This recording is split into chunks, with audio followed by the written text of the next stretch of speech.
We had a whole bunch of moving nonsense and didn't stream as much and didn't have as much time for other media either, for that matter. So, there's going to be less quantity anyway. Is there less quality too? Yeah, probably. On the list compared to an average year, but still some cool stuff, and we can talk about it. And everyone else is welcome to chat about their favorites from last year too, whether it is something that came out last year or just something you experienced for the first time in 2025. The latter is the most meaningful way for me to talk about it, so that's how I approach it. It's just what's new to me as of last year. It doesn't have to have first come out then or whatever, but yeah. Shato played for the first time in 2025. Blueprints, Red Dead 2, Expedition 33, Deltarune, any Deltarune. Interesting. SteamWorld Take 1 and 2, Waking Mars, RimWorld, also a little surprising. Silk Saga, Shadow of War, Hades 2, Hand of Fate 1 and 2, Mini Metro. And then, I guess I gotta say straight up front. I mean, the most regular folks already know this, but like the big swingers for 2025 that the most people were excited about and winning all the indie game awards and stuff like that. I didn't play any of those games. Like a good lot of them, it would be very unlikely that they're really my jam and something I would particularly enjoy, but it's possible some would, but not enough that I'm super seeking them out or whatever. I guess on that vein, like Claire Obscure is it's like 2.5 A's. It's got too many A's for me to like. I mean, I'm sure there'd be some things I would like about it, like the tones of the narrative are reasonably my jam as far as like the creation of art and what that means and all that jazz. But ultimately, the sort of thing that was probably best for me to enjoy indirectly through other people's enthusiasm and like a Jacob Geller video essay or whatever, rather than play it myself. Blueprints, I certainly might like. It's in the wheelhouse of puzzle game that I am fairly unlikely to love, but I could, right? Like, I'd say there's like a 15% chance that I would love Blueprints, and higher if we count like, yeah, no, that was good and worth playing, but I didn't need to play a huge amount of it or whatever. Like that's the most likely result, and it's also possible I'm just like, what does everyone see in this? I hate it. Also possible as an outside chance, but we probably will give Blueprints a try sometime in 2026, but wasn't my personal expectations based on my own preferences are not high enough that I really expect too highly. But it's possible. We'll see, probably. And then Silksong, I would probably like I would like pretty well, most likely. It'd be the most likely rating for Silksong is a 7.5. which is the kind of cutoff point where I guess out of a 5-star scale, that's where the 4-star starts, the kind of general recommendation start or whatever. That's what I ended up giving Hollow Knight, despite my qualms with it. And Silksong would have some of those same qualms, and some new qualms, and some new good stuff, presumably. So it's got some cool movement tech. But it's again kind of in the realm of that one is, well, like, I don't have money, so I'm not playing Silksong because they didn't send me a review key. Like, straight up, that's the biggest reason I am not playing Silksong. I don't, I'm not so high in my expectations, like, oh, I'll love Silksong that I need to play it or whatever. It's like, yeah, I'll probably play it eventually, it'll probably be pretty good. That's kind of where it goes, so, like, I don't need to play it now, pretty much. Yeah, indeed, in Shato, it's hard to hit,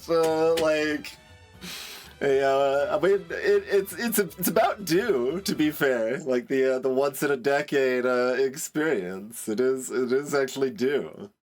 We had Final Fantasy VI, then Cave Story, then Undertale, so it's, we're waiting. We're waiting for, the next once in a decade game that gets a 10 rating or whatever, but it's not often that a game reminds you that games can be magical, you know.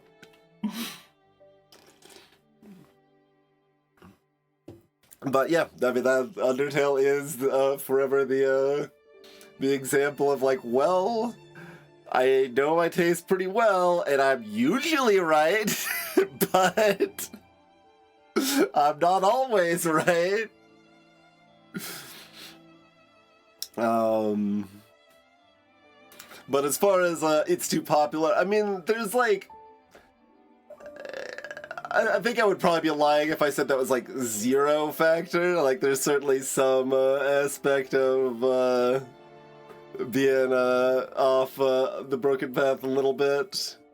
But biggest thing is, like, you know, I've played a good amount of the beloved AAA stuff, even if, you know, several years after they were beloved in many cases, and like, it's just not my jam. Like, I don't want longer drawn out experiences with a bunch of jumbled mechanics in 3 dimensions. Like, I don't want much of any of that. It's just not to my taste. But like, there's usually still some value there that I can see, but like, Red Dead just wouldn't be to my liking, for example. Witcher 3 wouldn't be to my liking. Like, there's just not going to be enough there to be worth me investing the time and checking it out.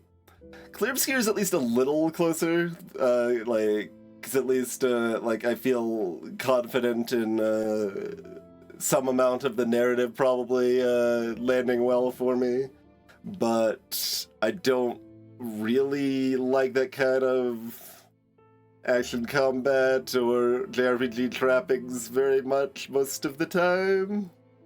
Like, it certainly can work, and most often when it works, it's more like, well, I still like this despite it or whatever, but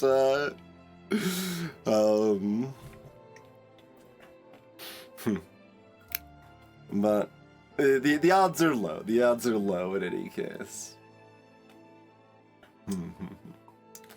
And yeah, that's probably sufficient preamble. Yeah, I like vanilla as a flavor as well.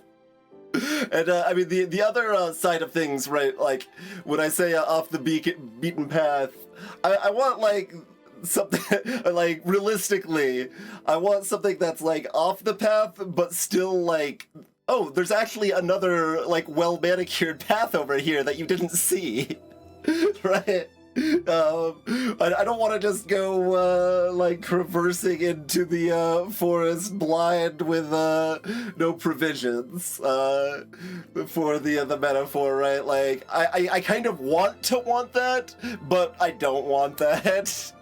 Like realistically, the super art house, like ultra niche indie house games, like I don't like most of them. I just don't, and like so like that middle road is kind of the spot for me.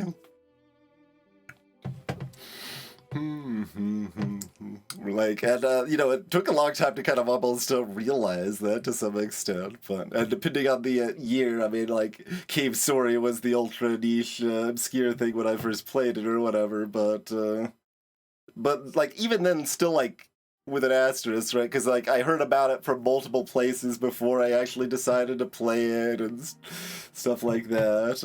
Even back in 2005, there whatever, but. Kind of Chrono, yeah. So like I do recognize that anyway, like that like it's not just like I'm too cool for popular stuff, but like no, I think I would like Silksong. It just wasn't enough of a priority to go out and purchase. Basically, like that's the short of it, really. And yeah, I guess with that we can proceed. Here's our graphs. Crow didn't like Silksong. Wow, just try to dislike what's popular. Let's see how it is.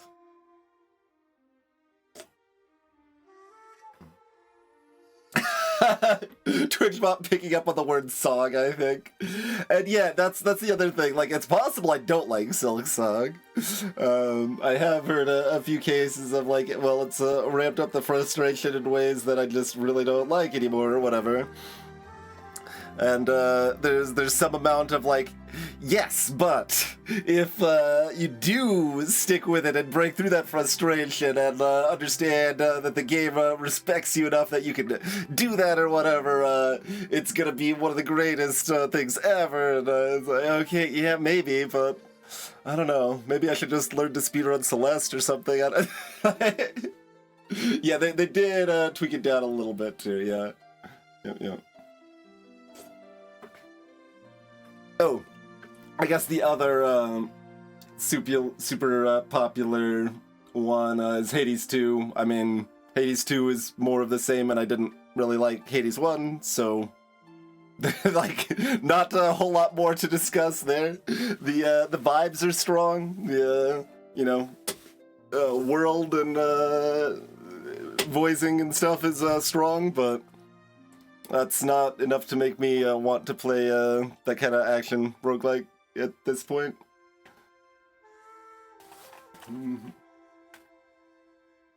Oh yeah, no, that was a definite problem for me at Hollow Knight 1, Chrono, for sure. That you have a quality of life that you not only get later in the game, but you have to like equip as frickin' trinkets and stuff, like the frickin' compass. Like you're either just like a little bit worse for no reason, or you're more lost for no reason, and neither of those is fun. And as a streamer, it felt like I needed to have the compass equipped so it was more clear to anyone coming in and out of the stream where I was and stuff like that, and it's just very, very silly. So that's part of what I say, like, when I ultimately found Hollow Knight good despite my qualms with it. But I do have complaints. It just the good stuff was quite good. So.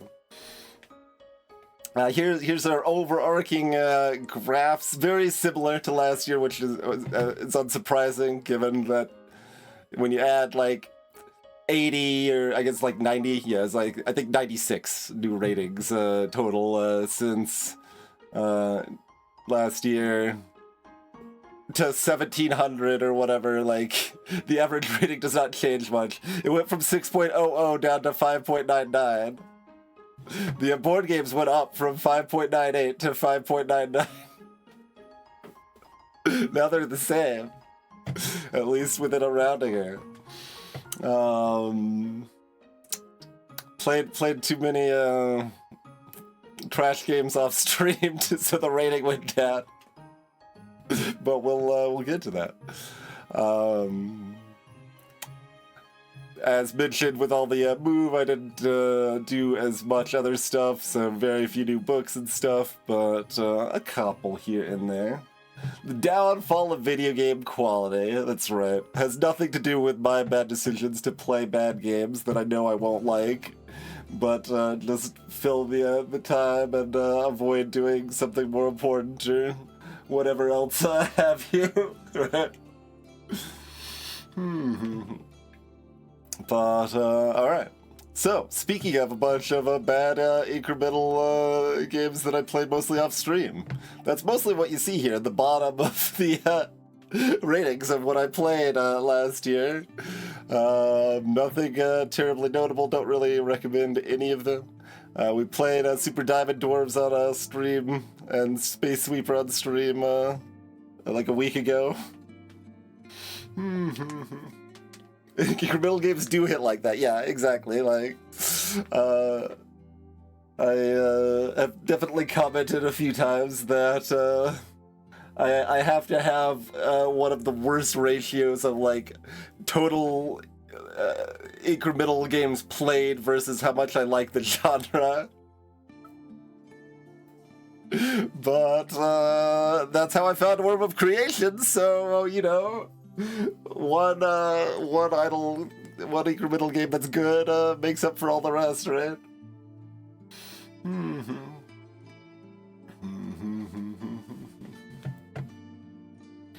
This is the standard ratio, maybe 1 to 100. You really enjoyed Terraformental? Most of these I don't remember enough to have any further insight to say. I would maybe remember if I brought something up for it, I guess. But yeah, it did not hit for me. But most of them do. Like I said, there's people that like incremental games and idle games a lot more than I do. And they like more of these than I do, for sure. Bio something was another one that seemed like people liked. That's just a little bit further down on the list that I didn't like very much either.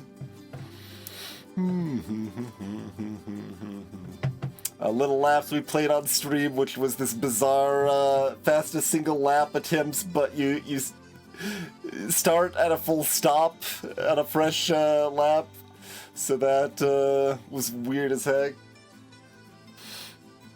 Yeah, my overcreation rating's at 8.0, which is really good.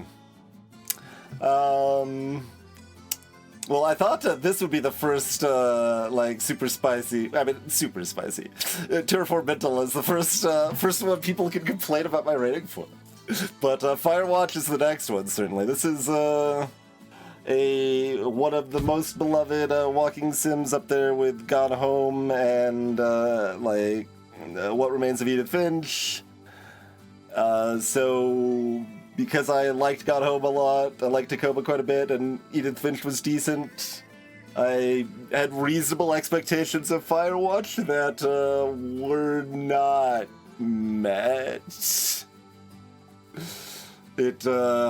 I do not recommend, didn't really go anywhere, the narrative didn't really resolve.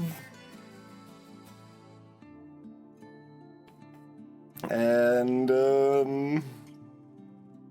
yeah, like, there's still some little fun narrative bits and exploration there, and you kind of get to know the person you're talking to a lot, but that's it. Everything else did not work for me at all. Depending on how long those loops take to get to would depend on how likely I was to make it through them, but it's unlikely that a idle game that goes deep is something that I end up going deep with, even if I do play it for a little bit.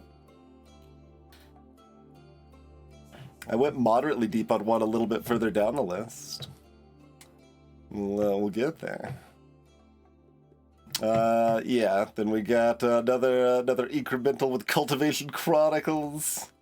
There's several incrementals in this style that kind of still have some appeal and enjoyment for me, with kind of just their sheer variety of like mechanics that you can toy with and explore, and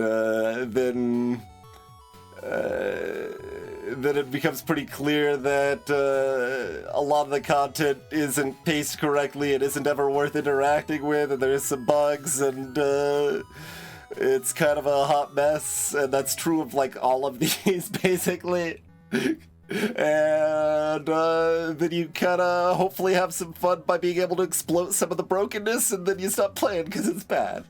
That's how I feel about a lot of these. Yeah, there's Legend Dragon, more idle. We did Digging Town on stream about a week ago, or 4 days ago. It is about as bare bones as a Motherlode like can be. It was playable.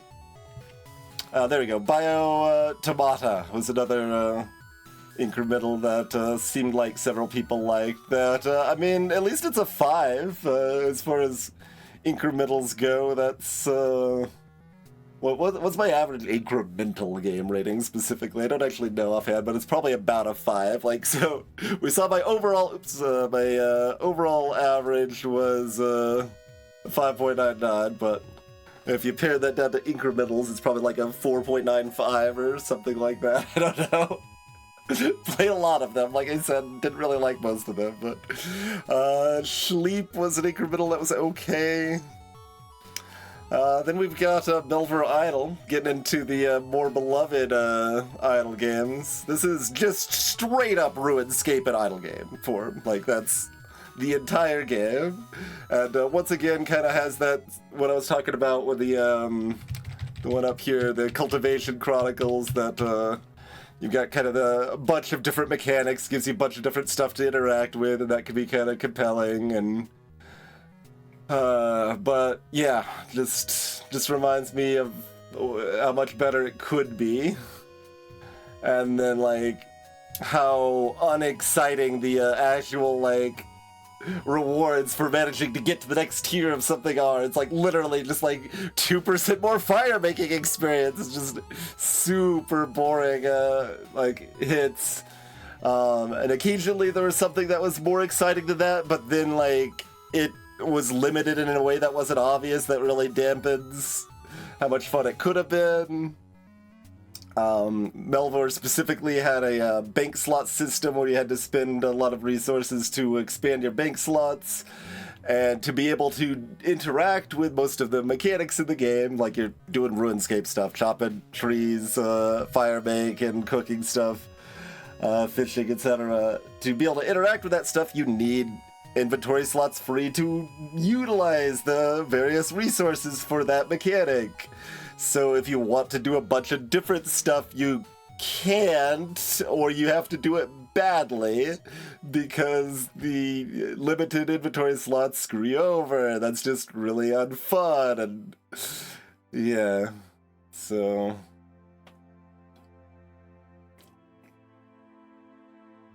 yeah, that's I feel that's like somewhat common too, where there's some semblance of non-idle activity where you can kind of be playing actively, but then like basically the pacing is wrong, where it either like it doesn't know how to be like a more recurring idle game or a more active incremental. It kind of does both, but a little bit poorly. Like, yeah.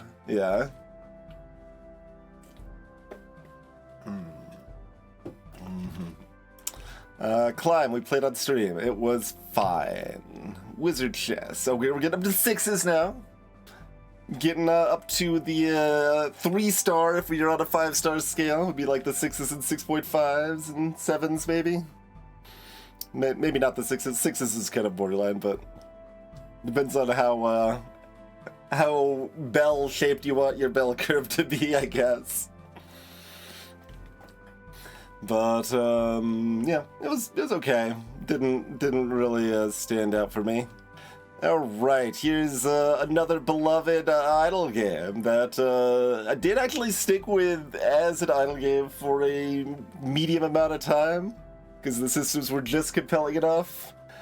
And like it started out, this is kind of what we were just talking about to some extent, a little bit different, but that it had a good balance of it where like it felt like, oh, I'll play it for a little bit actively and leave it on over like to idle overnight, and then you can make progress again the next day, and then it just like slams you into a wall partway through, and then it gets even worse, and like the amount of idling required is drastic where it needs to idle for several days at a time to make any meaningful progress, and just gets really tedious and not a fan. But I mean, I still gave it a 6. Like they were it was still compelling enough for a while. We played this triple triad like it did have the cute idea of adding a middle state rather than just being the opponent's card or just being your card. It could be neutral too. So, like, mechanically that was a clever addition, but that was kind of most of it, and then the, like, pacing of it was kind of bad, and the neutral state also made it difficult to actually track the game state, and it was okay. Maze Mice, if the idea of a Pac-Man roguelike sounds appealing, I think it does a good job. Some so-so survivor likes. We got Dragon Tax Return Simulator, Dawn Folk, Chaos Coin for Turret's next game. Had some of the like stuff that I want to see more in roguelike sort of experiences now. Like I'm less forgiving of not having a decent undo at this point, and but. Cute little coin thing, and it did seem like an okay idea of the coins flipping over each turn rather than like being flipped randomly each turn. But it also meant it was a lot more calculational, for better and for worse, I would say. 30 Birds had a really cool aesthetic, but the rest of it didn't appeal to me that much. Sudokuvania was too hard. I'm not good enough, basically. But was a cute enough idea. The cuteness of it didn't land strongly enough for me to really like make me love it. But it's cute. And if you like hard Sudoku and want that in a neat little package that's interconnected, it does that.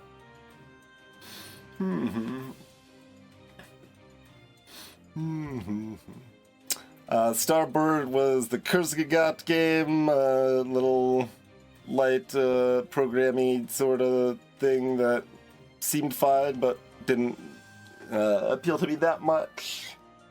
With the Necrodancer kind of in that same camp. Noobs Are Coming is a very Brotato-like.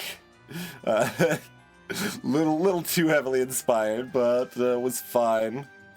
We finally checked out some UFO 50 titles towards the end of the year. Mortal had some definite frustrations, and the like inconsistent physics stuff I definitely disliked for that sort of experience. But otherwise, the gimmick was pretty good.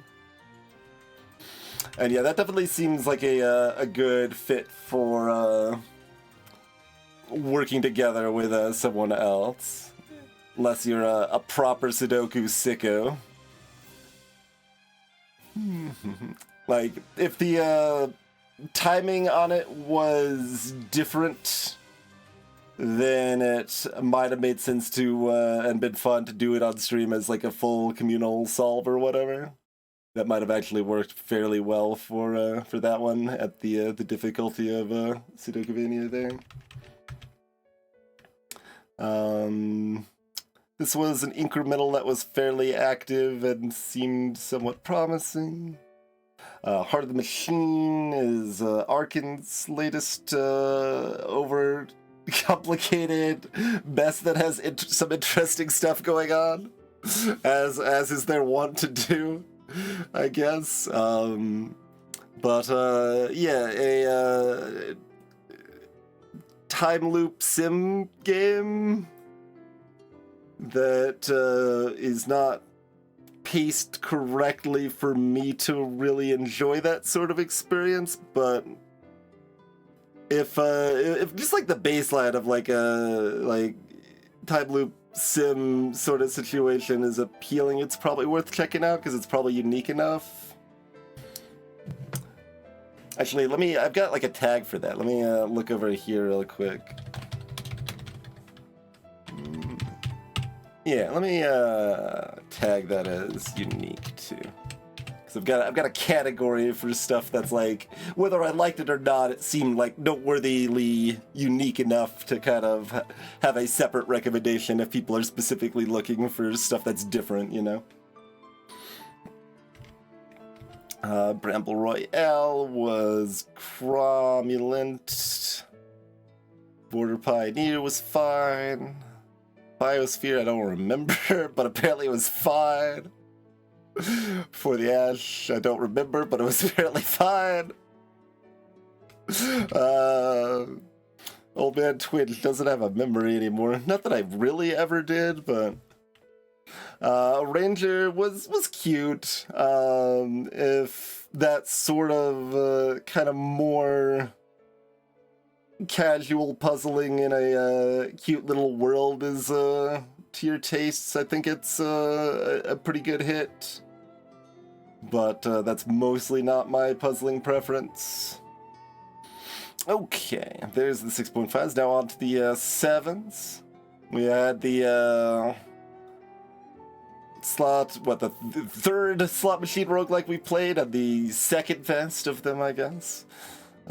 Trade the Hero Spin of Fate was decent.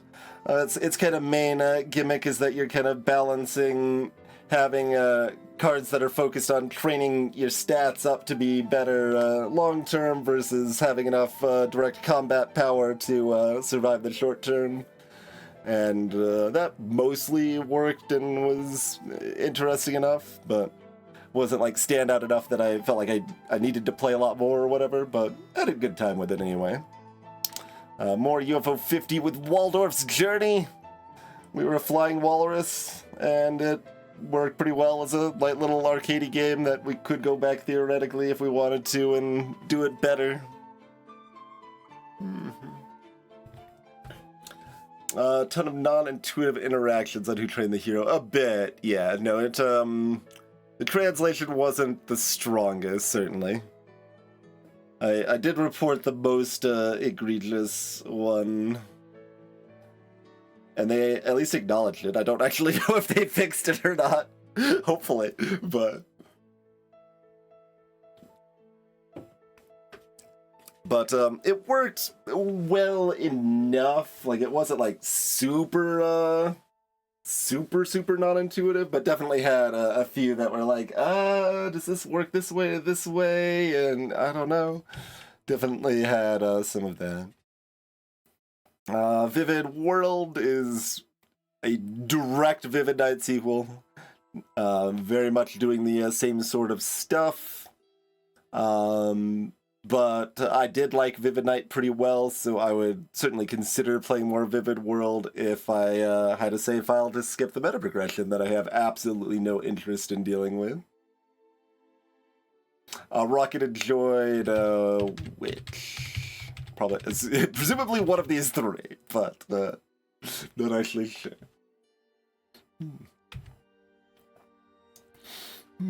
Tiny Auto Knights was an asynchronous auto battler, and I one of the best async auto battlers I've played. I don't like the async as much as the real time. I just don't. But it was fairly satisfying and had some cool interactions, even if some of them were not the most intuitive or whatever. But it mostly worked well and had a few different ways you can set up your parties that were interesting and yeah, worked pretty well.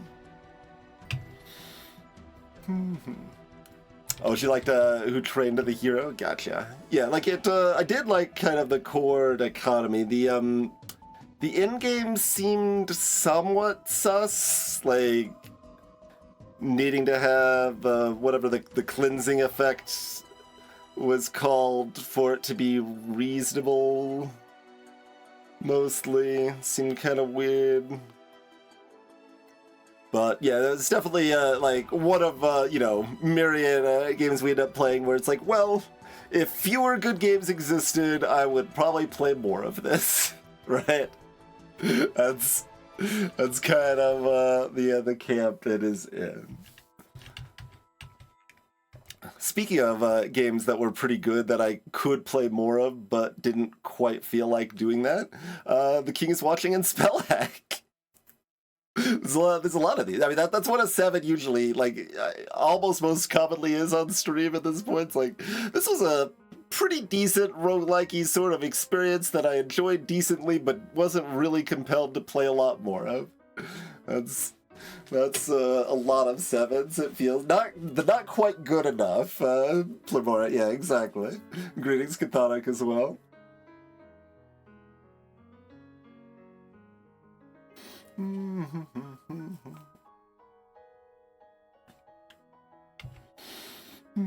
But yeah, both of like Who Trained the Hero, King's Watching, Spell Hack, all of those were certainly good enough that it's like, oh yeah, no, like if they sounded appealing, check them out. They're all ones that I definitely could have played more of or whatever. Just didn't.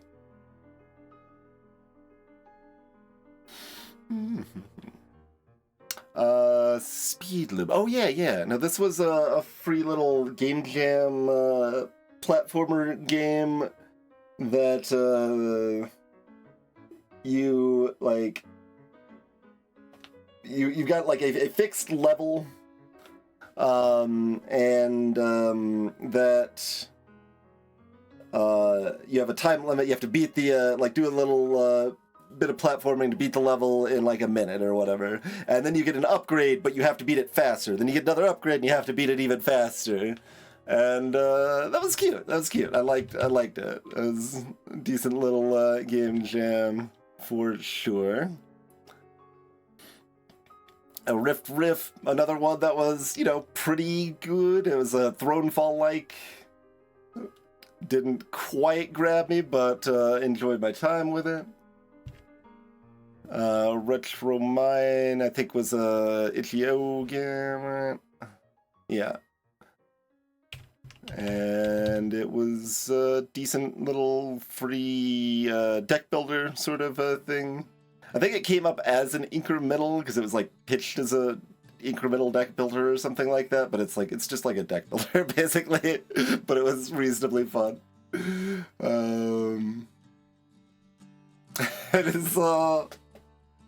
It is an earnest, pithy statement in Shato rather than a math joke.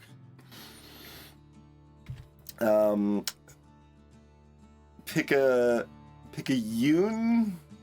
It's 2 syllables, not 3 syllables, because it's Spanish, not Japanese. I think it's Picayune Dreams.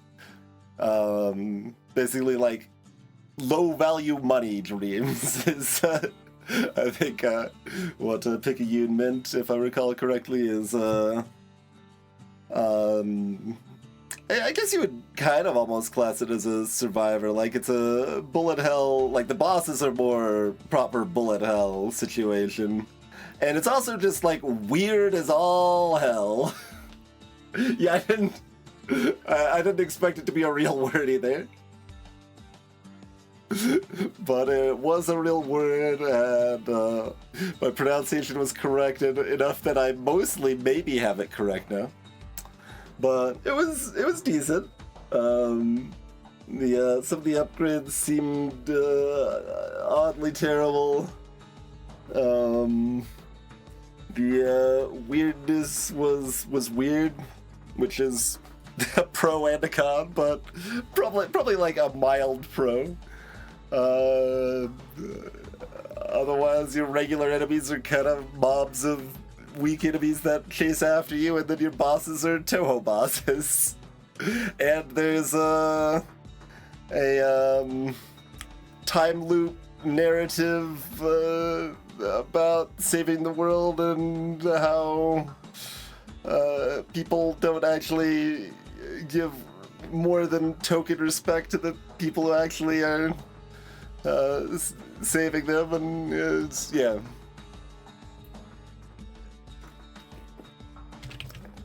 Seemed like it was potentially going interesting places, but not enough that I needed to necessarily play more. So, another in that category. Hello, Blue Milky. Well, I guess I don't actually have exclamation mark sheet, although we do have several spreadsheets that could apply. I mean, if you want to cheat and look ahead of what the higher rated things are, there is the, yeah, ratings would work, but I beat you to it. Perimeter. What was Perimeter? I don't remember this. But, oh, we don't have a preview pop up on that. Game Jam thing that I thought was decent and was presumably free on Edge. Party House, our third UFO 50 game, was pretty good, enjoyable enough. Little deck buildery experience. Wasn't beloved to me, but enjoyed my time with it. Could potentially play more. Nautical Survival. Like we're definitely a repeating record with these 7 ratings here. Is that enjoyed my time with it. Does some stuff that's a little different to the genre that was pretty interesting. You had like the little deliveries that you might have to try to worry about in real time while also dealing with the hordes incoming and stuff like that. But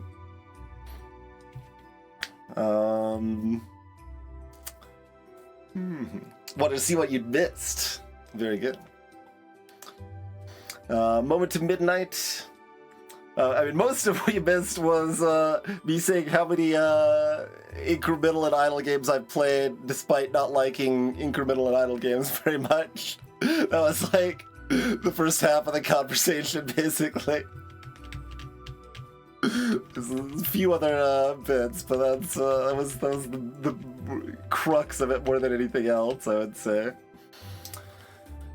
Demolition,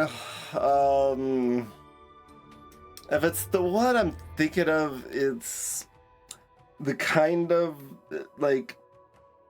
high amount of information with an open enough space that I would kind of find it annoying, but have a medium amount of fun with, most likely. It seems very much like a 6.5 Twinge game to me, but I might try it at some point. Moment to Midnight, we played on the stream a couple days ago. That was just this really well drawn, short little pixel art narrative experience with music by the Cobalt Core composer and narrative design by the person who made Undertale Red and is now working on Deltarune. Yeah, that's a Chain of Explosions game. Yeah, okay. That's the one I thought it was. Mechabellum, we had a chance to try out when they did a free weekend. This is a competitive real-time auto battler, and does basically solves the not enough opponents issue by just making it 1v1, but that actually works pretty well, and the counterplay potential is actually pretty high and seemed reasonably interesting. It has been out for a long time, and the tooltips are still pretty garbage. And it's a paid game, not a free-to-play game and stuff, so all of that seems like a little sus, but that's definitely something I could see getting properly into or something at one point. But, like, that was one we played, and I was like, well, I've been interested enough, so when the free weekend existed, I had to try it. But then it's like, well, back to packing and selling stuff off and etc. to prepare for moving. I don't have time to get into this any further, but...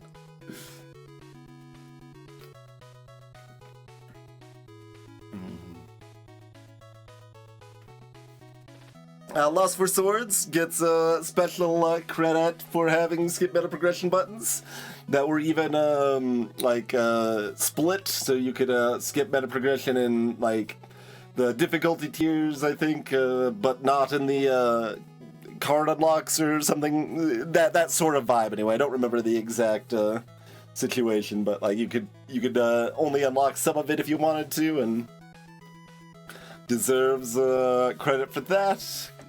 Otherwise was, you know, pretty good-ish. Like...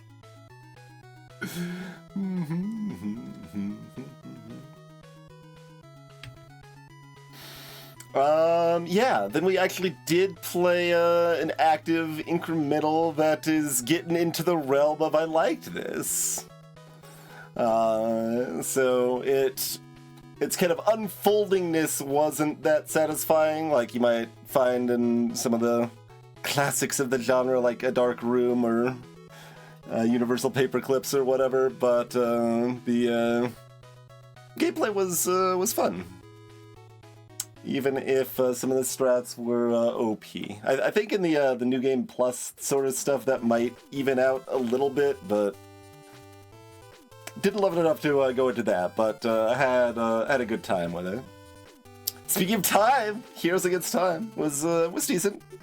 And the dev themselves was watching the stream and set up a special branch on the game that had the everything unlocked. So we got our meta progression skips that way, which was cute. But yeah, this one's pretty simplistic, but was reasonably satisfying in its simplicity or whatever.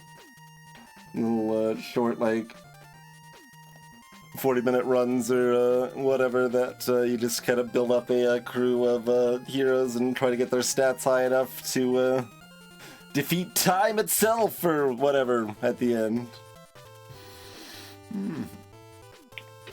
Like, that varies actually quite a bit ad hoc, just because like I default into playing slow doesn't mean I don't enjoy playing fast, and like sometimes that's better.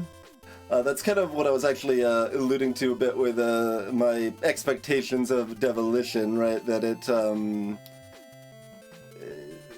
the decisions and like what is going to happen is known enough that I can plan out enough that I'm incentivized to plan out, but like the actual planning out isn't necessarily that fun or satisfying. Again, I haven't played it, so that's just theory, but I'm also expanding it like based on several other games that have been in that that wheelhouse for me, right? Where it's like yes, I will play it slow and plan things out carefully when you provide me the tools to do so. But I'll also find that experience worse if there's not the like depth to support it and the quality of life tools to support it or whatever. So like it works at Slice and Dice because the depth is huge and the undo button is fantastic. But there's several others where it's kind of like, like, and I still like it's complicated, right? Into the Breach does it pretty well because again the like the depth of options is satisfying. Like, okay, I finally find the way that I can knock this enemy over there. Then they're blocking the shot there, so I'm safe here. This guy can shoot this one, and then I prevent that. Like that's just really satisfying when you can put that all together. So if it is satisfying enough, or the depth of play is good enough, that all helps. But the raw staring at the screen until you have the best way to put things together is a baseline mild negative, actually, despite my general slow play style. Yeah, storybook. It needed the time limit, but I roped like 95% of the time. Don't need a holy grail to be panicked for time. It's just every turn.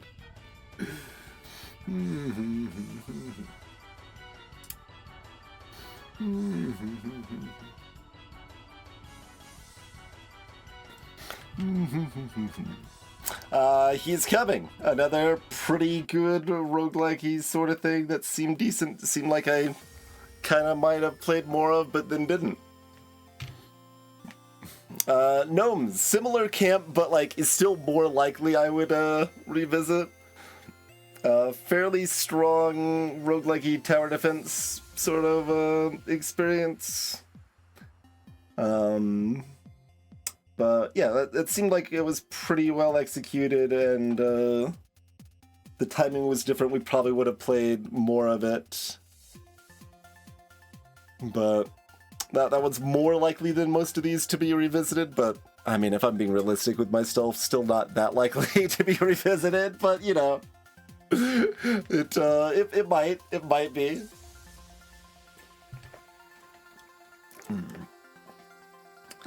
From Rust to Ash was actually what I was originally planning on starting the recent itch.io like free games streams with, but it's no longer free, so I was no longer able to show it off. But it was a pretty cool little roguelike auto battler sort of thing made in Pico 8 that you get different equipment and kind of set up combos to beat enemies, and was pretty well executed. So if they actually kind of expand upon it to a more in-depth title, I don't know if that's their plan or they just decided to start charging for it. It's probably worth, I think it was like $5 or something like that, so probably worth that or whatever. But Drop Duchy. It was, you know, pretty fun core that I didn't necessarily need to play more of. Welcome to my 7.0 ratings. Let's see. So I pointed out, kind of had a hard to decide balancing act between optimizing a bunch of different stuff simultaneously, and that was pretty satisfying.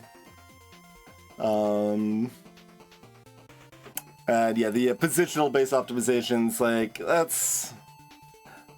I don't know, I probably thought it was okay the first time I encountered it, like 20 years ago or something, but I just...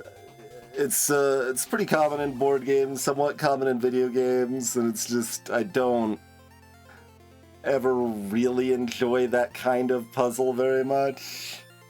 Whether it's something like Dwarf Romantique or Drop Duchy or like Baron Park or whatever, the board game, like any of that, it's just kind of when your kind of main puzzle element is like, well, if I arrange A next to Q next to F next to G, I get 71 points, but if I use B here instead, I get 73 points, and like, that's kind of fun. Like, it's not like I despise it, but it's just kind of It's just not my preference, generally speaking.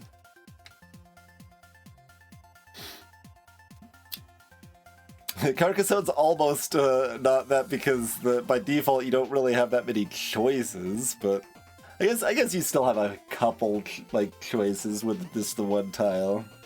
But yeah, Kark is in the category anyway. Oh yeah. You did have to do manual calculation in Drop Duchy, which was annoying too. Hey, it's Die in the Dungeon. It's another 7.0 that was pretty good and I enjoyed decently, but wasn't compelled to play more of. Some of the later difficulty modifiers seem kind of suspect. Had some missing quality, life, and clarity, but the core was pretty decent and could be pretty good if they ironed out some of the other stuff over time. Civ Idle was, you may be like, oh, this is another Idle game, Twinge-like, but the trick is that it's not really an Idle game. Like, sort of, but it's mostly just a little sim or civilization game that's, like, decent. And as long as you don't want to play for, like, 15 hours in a row, you can just play it as a Civ game for, you know, like, 3 hours or something, and then, like, go to bed and wake up and, like, oh, now you've got the research you needed and you can progress. So it has, like, dumb little idling mechanic sort of stuff, but it's just not important, really. So...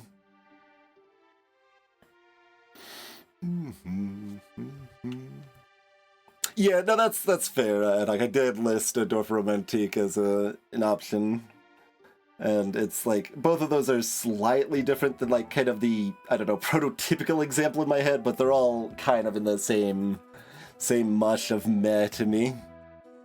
But anyway, it was free, decent little sim game. Not a strong recommendation, but if you want an okay sim game that pretends to be an idle game, but it's only an idle game if you want to play it all day nonstop.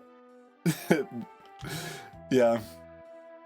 Broken Keyboard here, we played a week ago, was a gimmicky puzzle game that executed okay on its gimmicks, and had one red herring that was stupid and dumb, and otherwise was pretty decent, had some cool little discoveries, and yep, free puzzle that was decent. Waria. It's, you know, pretty good. It's free. Made by the person that made Helltaker.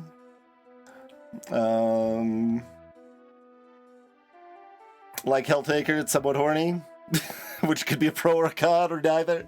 Depending on your preferences. Had some decent jams, some decent little action puzzles. Like, you did need to... be good at the active element to be able to progress, but yeah, decent enough little free game. That is the one with the green ladies, yes. It is correct. We're about to hit our 7.5s. Not quite. We've got 9 Kings first. It's another game that was pretty good.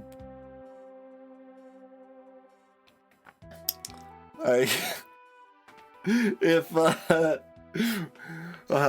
more people were, like, very actively interested in, like, detailed reviews from me or something, I could get in more detailed reviews or whatever, but, like, just there's so many of these that we played for like one stream that were pretty good but didn't compel me to play more, basically. That's kind of yeah, standard. You like Nine Kings more than you think it's good. Yeah, that can happen sometimes too. That can happen.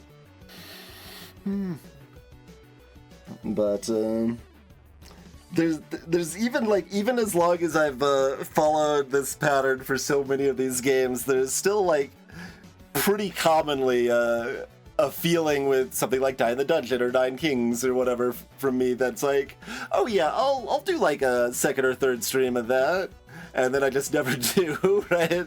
Just like my default assumption is keep like these 7.0s is that I'll play more of them, but then I don't, because there's just, either too much to play or I want to do something comfortable that's that I already know is really good, like Brotato or whatever.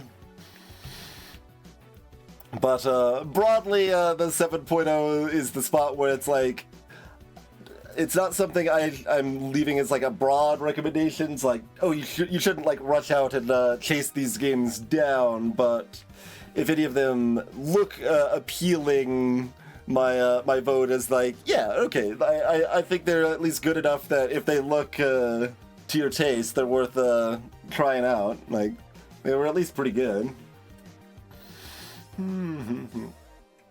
Yeah, I did not play Bollock's Pit because I did not think it would really be to my tastes. I mean, I enjoyed Arkanoid 2, The Revenge of Doe on the disk operating system in like 1995, but I don't really enjoy breakout sort of stuff in general. And then otherwise it's mostly meta progression. Perfect. Yeah, great. Exactly what I want, right? Okay. Stick across. We're into the 7.5s. Now here is where we hit the actual broad recommendations. This is, you know, the top what are we at right now? The top 15% of games that I've played. Sekros we played right at the end of the year. It's a short puzzle game that is cute and kind of Snakebird-like, but different enough to be its own thing, and expands on itself reasonably well as far as like it gives you a few of those like, well, how the hell do you, oh, I bet I can sort of experience, and then you have ways that it can be extra hard for you if you want, and yeah, it was just good. Like, we opened the stream by talking about how I didn't really play most of the beloved, like, most award-winning stuff of 2025, either mostly because, like, I either just wasn't as enthusiastic, even if I think I would like it, like Silk Song, or all the stuff like Hades 2 or Clair Obscure that is very unlikely that I would actually like. They're just not in my wheelhouse. So while I don't have any those sort of super beloved standouts for me this year, one of the best games I played last year was Snecross. Like 30 to 90 minute little puzzle experience that was good, and it's free.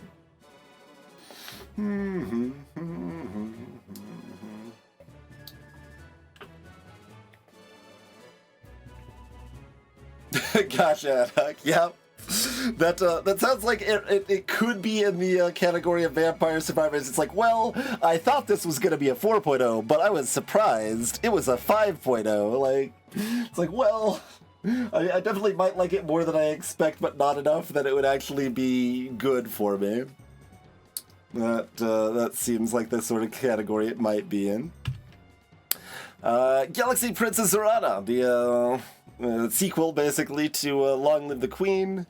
We only did one stream of it. I don't know how much time and enthusiasm to voice it and everything I'll have to play more of it, but it seemed good. It did seem to be executing well on the kind of core appeal of Long Live the Queen, where like there's like clearly a bunch of different ways things can branch out depending on your skills and choices, and that can end up having wildly different results in this whole political intrigue sort of narrative.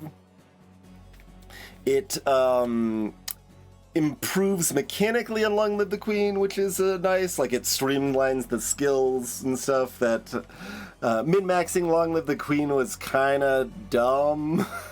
that it's like, okay, well, I need to like plan my mood like 3 weeks in ahead, and like I'm getting these fractional bits of skill ups based on if I have things in the same category or things in the same bigger category, and like it worked, and like there was enough flexibility that you didn't like need to abuse it perfectly or anything, but it was messy, and it's nice to see that stuff streamlined quite a bit in Zorana, where there's no like decimals to your skills anymore. They're just more like directly increments of 10 most of the time, and that the mood system's also a little bit simpler and a little bit more predictable, and also forces you not to stay on the same one each time to make it a little bit that you do have to plan around, but like not a super complicated plan around. And the tooltips in the game directly tell you what skills the moods affect, and just all of that stuff's streamlined a lot better.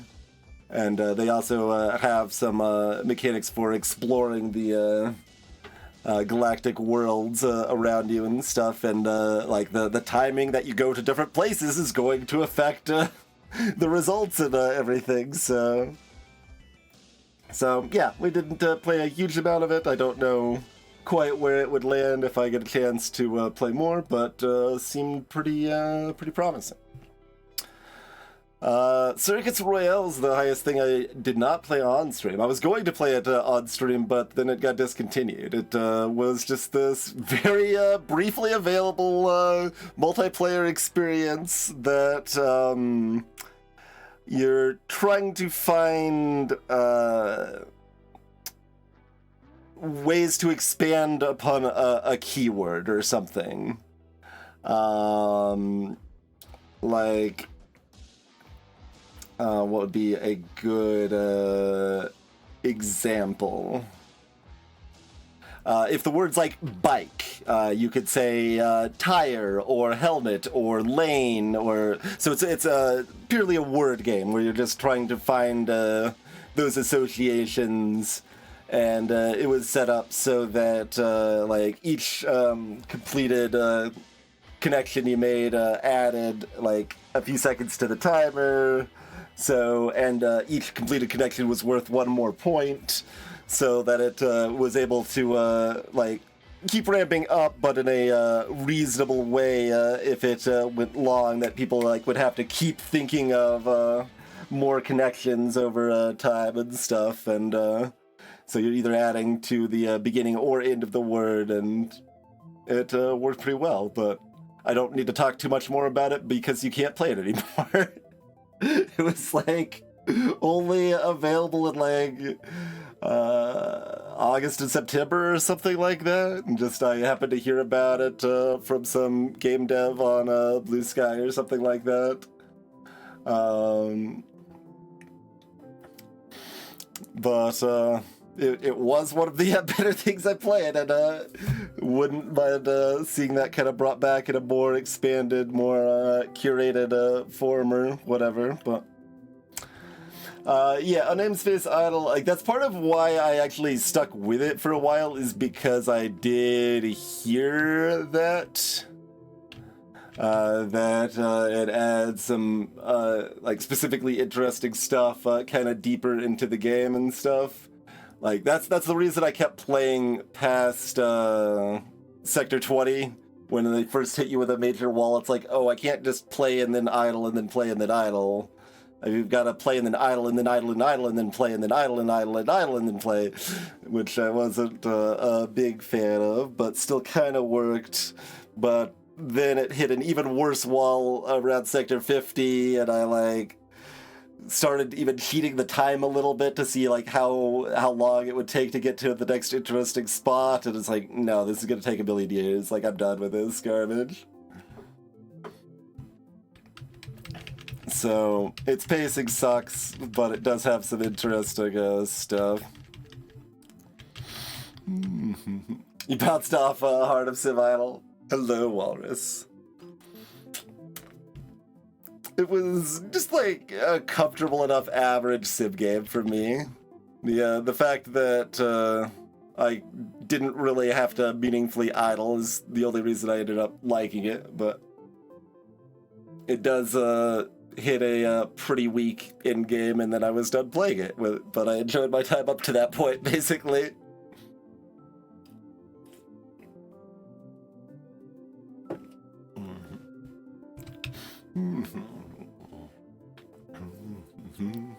But I was actually good at this, too. Like, I don't enjoy spelling games very much, but I do enjoy word games. Technically, this is also a spelling game, since you do have to spell what you're typing in correctly or whatever, but, like, it's mostly a word game. You're not, like, Scrabble spelling, or Letter Jam spelling or whatever. But, yeah. Boss Fight Tactics. This is kind of a low 7.5 because it still like fits the description of most of the 7s, where it's like I did like 1 or 2 streams of it, had a good time with it, don't really intend to play more, but what we played of it was really satisfying. So it just had really good kind of emergent tactical depth that the way your different items can interact with each other to set up positioning correctly. It definitely had some of those kind of into the breach satisfying vibes or whatever. And it also had a really good undo function. So those together with some crunch chiptunes had a good time with it, for sure.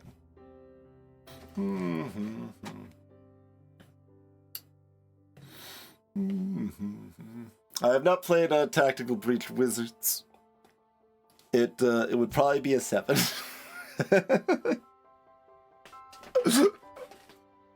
just because we opened the stream talking about how I could never be sure, and stuff like Undertale exists that I didn't even expect to like, and then it accidentally became my favorite game of all time.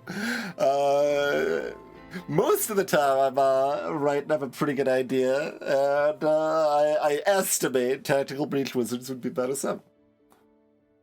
But part of the problem with this estimation is that I'm never going to estimate something as more than like an 8 or something. I'm going to be too pessimistic, and like those higher T things need a lot of like investment to build up to those high ratings a lot of times. So like you gotta try some relevant number of the stuff that you only expect to be okay or kind of good to find the stuff that's actually great.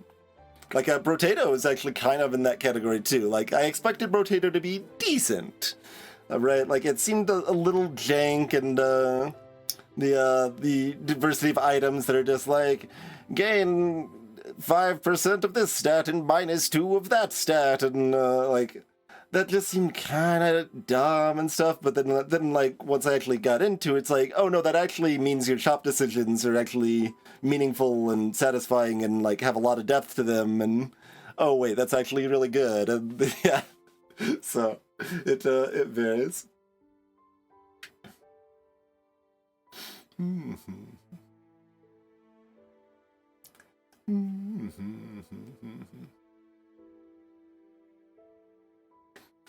Idle game with the game time skips. Yeah, like usually they charge you money for that. It's a very common tactic. Like that's present in a lot of idle games, but usually they are a limited resource that maybe they give you one of, and then if you want more, you've got to pay microtransactions for it.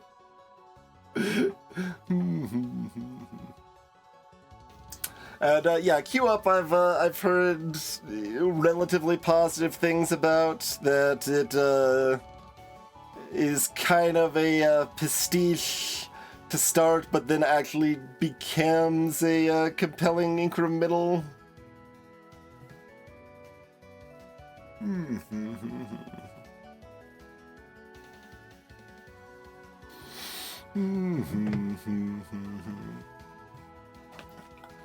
But yeah, the important distinction between an idle game and a non-idling incremental game is the fact that in something like Orb of Creation, there's no need to idle. You're still doing the same sort of stuff, that you're incrementally improving a lot of different attributes and kind of unfolding the game space over time, and the mechanics offer new things and cool new stuff that you can do as you develop the game. But you don't have to turn the game off for a day and then come back, and you can do one thing and then turn it off for a day and come back, and you can just keep playing it if you want. That's surprisingly rare in the genre, but Orb of Creation exists, and Journey to Incrementality exists, and I guess you would put Shark Game in that category too, maybe.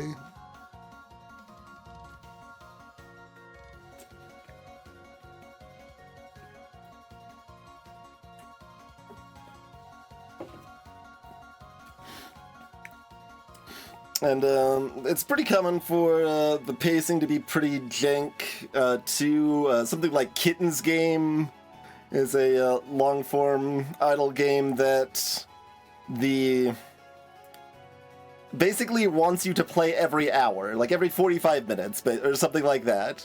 You can't play actively, but if you idle for more than a couple hours, it's completely wasted resources, so it wants you to just constantly check back, and then eventually it offers you some little automation stuff that doesn't actually work worth a damn, and doesn't actually, do things more efficiently or skip the idling stuff at all, and that's when I stopped playing that mess, but...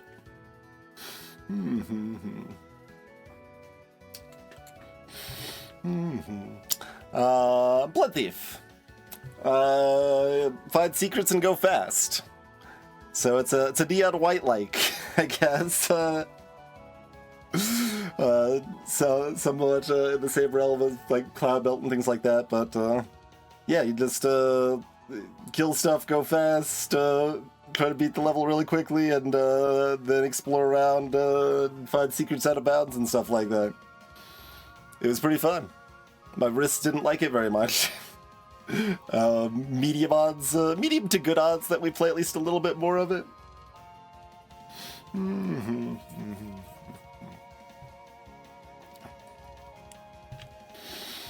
12 word searches. We played that on stream just recently too, so both Snecross and 12 word searches were both played right at the very end of the year and managed to make it into the top echelons of the year there. Yeah, we did that one as a communal solve, so just everyone that didn't already know the answers, just playing along suggesting answers and stuff like that, and it's a puzzle that's got some decent little depth to it, and some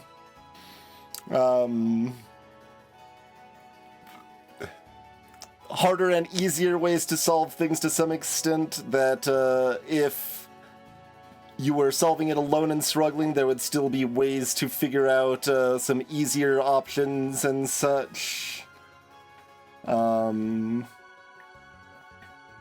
But yeah, that was I put it just under Snecross. I actually like Snecross more, but 12 word searches was pretty good too. So 2 free puzzle experiences we played right at the end of the year that were good. You've already recommended it to other people? Nice, nice. And then there's Deltarune, of course. I don't have any further in the written comment here. The written comment's already long. I didn't write anything out for Chapter 3 and Chapter 4, but you know, they mostly continued to be good. Mostly continued to be Deltarune. I have still yet to explore the full amount of weird route available in the new content here, and we probably will before Chapter 5. But yeah, Deltarune is good. Shocking. I still think it's good.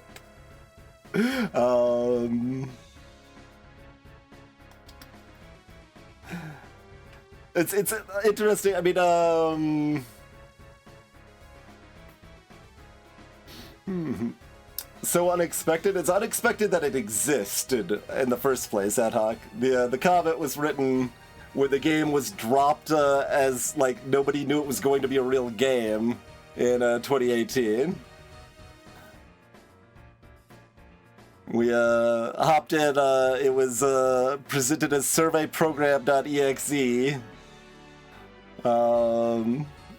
And the expectations is that it was either like a short little demo or some silly survey or something, but I started streaming it when it dropped at 7 a.m. and stayed up until noon playing it, and then fell asleep, and then started streaming it again for another like 4 hours or 5 hours after we woke up at like 8 or something, and it was a full chapter, like detailed real game that was the most nostalgic experience I've ever had.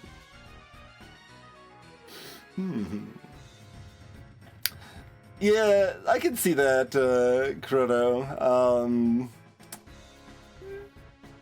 Like, I think, like, Chapter 1 is the weakest, but also was my favorite, right? Which kind of ties into what you're saying to some extent.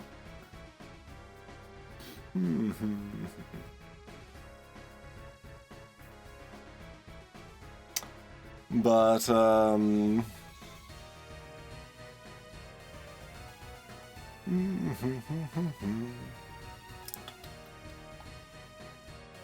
like, I wasn't wowed by Chapter 3 and 4 specifically or anything like that. But, they continued to be strong enough that I'm not upset about it, I guess, is basically the case. That, and they went hard in a few ways that was surprising and leaves me very curious how things will develop over a full 3 additional chapters.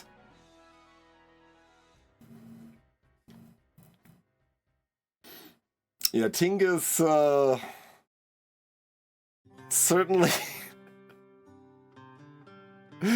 certainly an aesthetic choice. Have not played it either.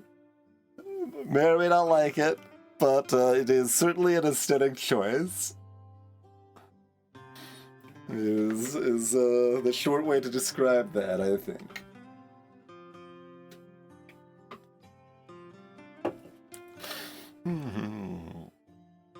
Okay, that's the 2025 games. We've got some other media. Any other further comments on games before we progress? Or video games, I guess. We haven't done board games. I didn't play that many new ones, but I don't have that as easily sorted out either, but I do have it on hand still. Games are pretty fun. Games are pretty fun. I don't know, our overall average video game rating dropped from 6.0 to 5.99. That's, games are in an unredeemable decline, and they're actually terrible now. Sorry to let you know. Sorry to be the bearer of this news.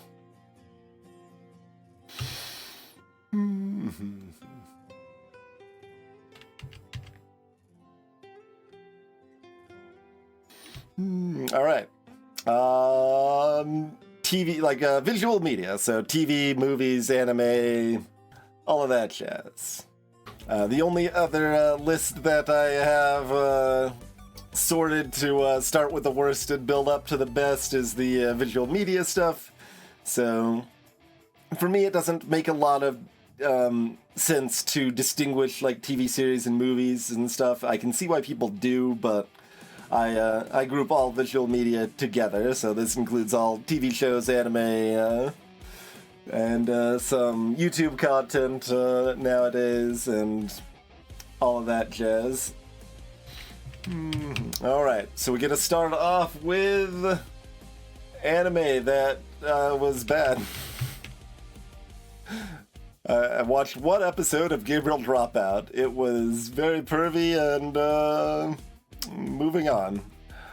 Amy's Dead in Dreamhouse was kind of a Pee Wee Herman-esque sort of thing on Nebula that did not grab me. Tootsie I was made to watch because I hadn't ever seen it before, and it came up as a clue while playing Time's Up. It was fine. No, the default is that they're moderately sexist in Shatter. That's the default. The default isn't that they're super pervy. It's not like an ultra rare exception, but yeah, like default's like a little borderline and moderately sexist. But yeah, no, this do not recommend. It was bad.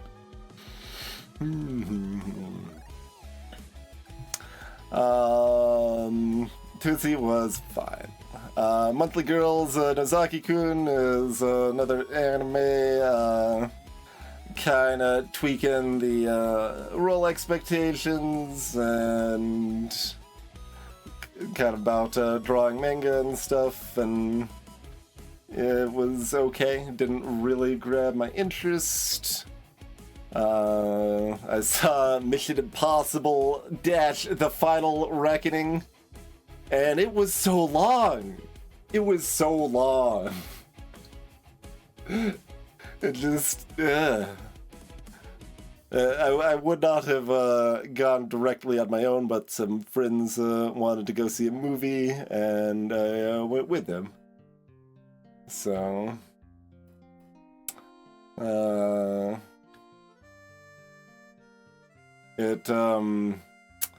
was really long, and just not that satisfying. It was okay.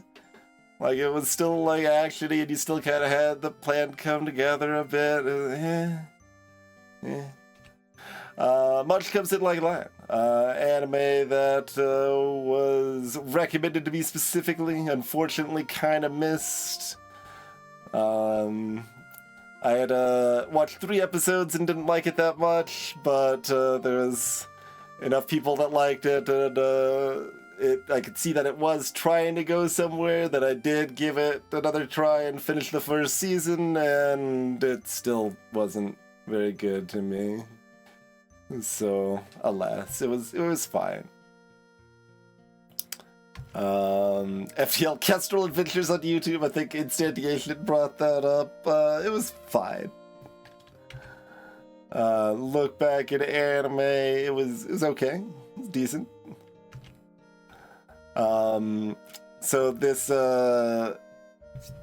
YouTube channel did a spin-off of Taskmaster Minnesota, which was actually pretty good. Like, if you really like Taskmaster and enough that you'd be keen on seeing some other unofficial Taskmaster content, Taskmaster Minnesota was good.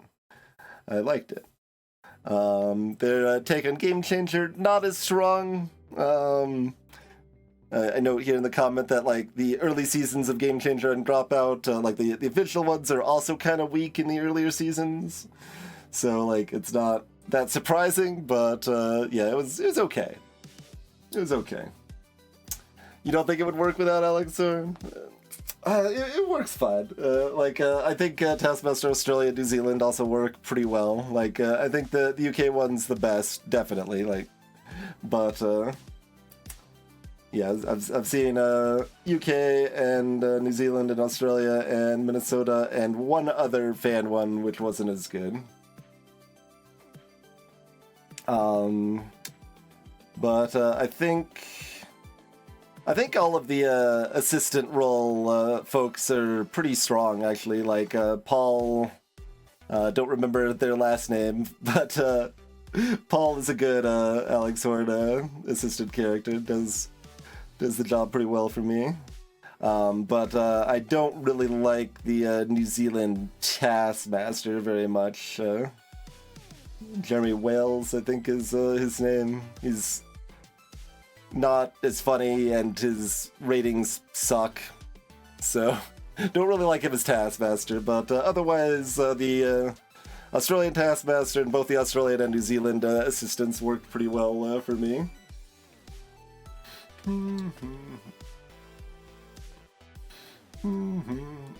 Yes, the second New Year's treat is out tonight, Hunkling.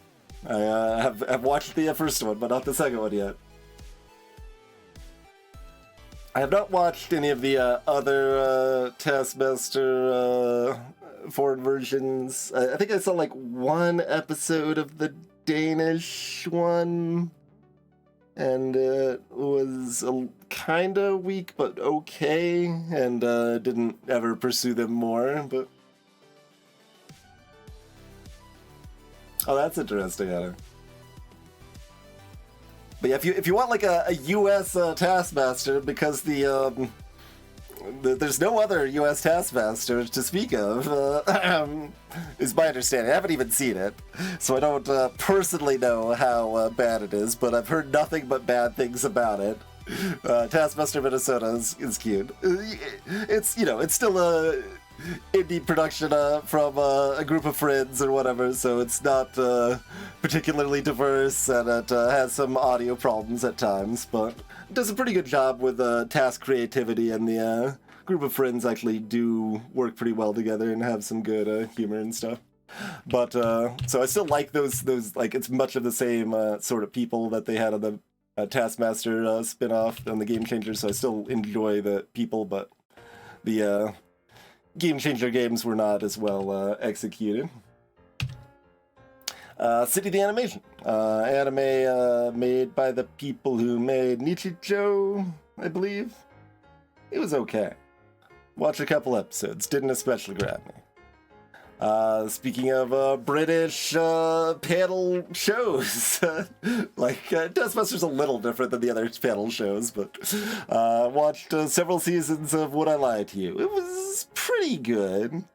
Had some little squickiness to it that wasn't a big fan of, but it was pretty minor. And sometimes have some pretty good rants and amusing little discussions on both the real and fake stories that kind of evolve in that show.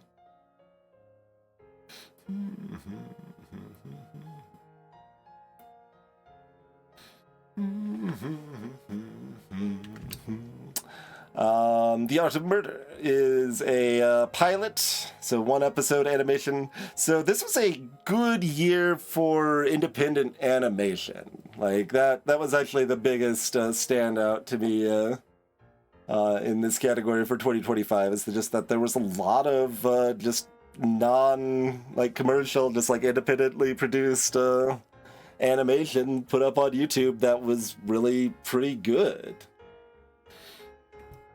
I believe K-Pop Demon Hunters was last year's. I have not seen it yet. I probably will, because I do end up trying to see most good Western, well, I mean, do you even call it Western animation? I try to see a good amount of well-regarded animation, anyway.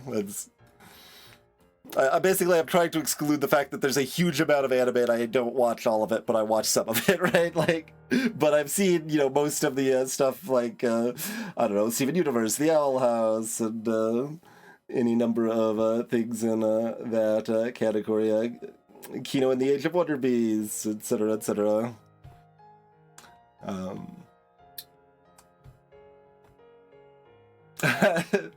Nice, Adak, yeah. But no, I've heard generally good things about K-Pop Demon Hunters. Like, let's see, that's probably between a 6.5 and 8.0 rating, right? That's if we wanna predict. Like, I think the most likely is probably a 7.0, but 7.5 is not far behind.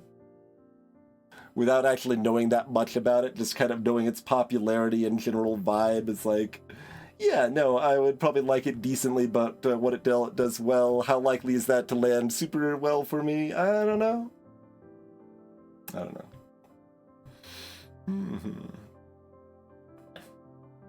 I've only seen the first Knives Out, but liked it quite a bit, and I've heard very good things about the most recent Knives Out spin-off, episode, whatever that you want to call them, I guess. A Knives Out story.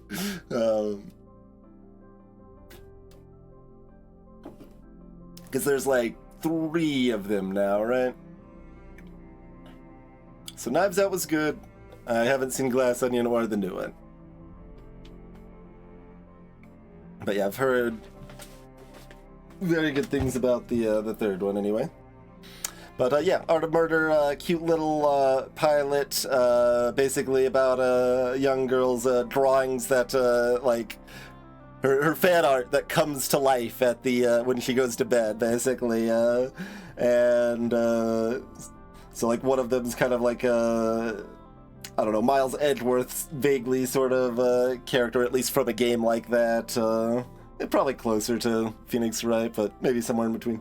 Anyway, and a couple other characters, but then she's also got like her first OC is involved and stuff like that, and but then her OC gets murdered, and like the other characters are trying to figure out what happened there, and it doesn't you know, it's just a pilot, doesn't go super in depth there, but definitely it was cute and has some real promise.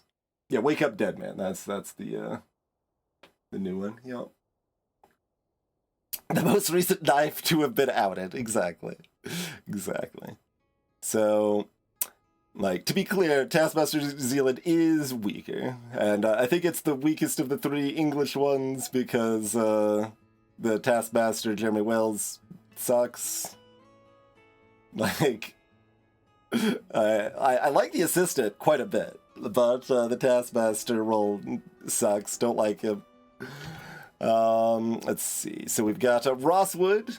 If anyone is familiar with Marble Hornets, this is a fairly old school cult classic horror series on YouTube about Slender Man. Kind of one of the main things that expanded the popularity of Slender Man back in the day, I would imagine. I believe. I've not done like exhaustive research on Slender Man. It's possible that's not true, but that's my understanding anyway. But yeah, they actually came out with basically a sequel to Marble Hornets this year, and it was decent. Murder Drones. This actually makes more sense if I start further down the list rather than going by rating up. Let's see. I'll just explain it in a sensible order. Fine. So I love The Owl House. The Owl House was an animated series on Disney, primarily made by, well, I shouldn't say primarily, obviously there's a whole team of animators and voice actors and stuff, but like directed primarily the story by Dana Terrace, and had to fight tooth and nail to get like a short 3rd season even, and stuff. Kind of had some of the same problems Gravity Falls had, working with Disney and all, and even like the main person behind Gravity Falls, Alex Hirsch, did one of the voices in The Owl House and stuff like that. But in any case, I really love The Owl House. It's fantastic. Dana Terrace has made a new thing this year, a pilot for a show called Knights of Guinevere. So the pilot is out and free on YouTube, and the pilot was great. And so he is doing it through a production house, is that the term I want to use, called Glitch. And they've actually made several animated series, or are currently making several, I guess is maybe more accurate. And they're an independent animation house that, my understanding, is mostly funded through merch. So they make a bunch of cool merch of the characters, and that actually manages to mostly fund proper animation, and that's really cool. But,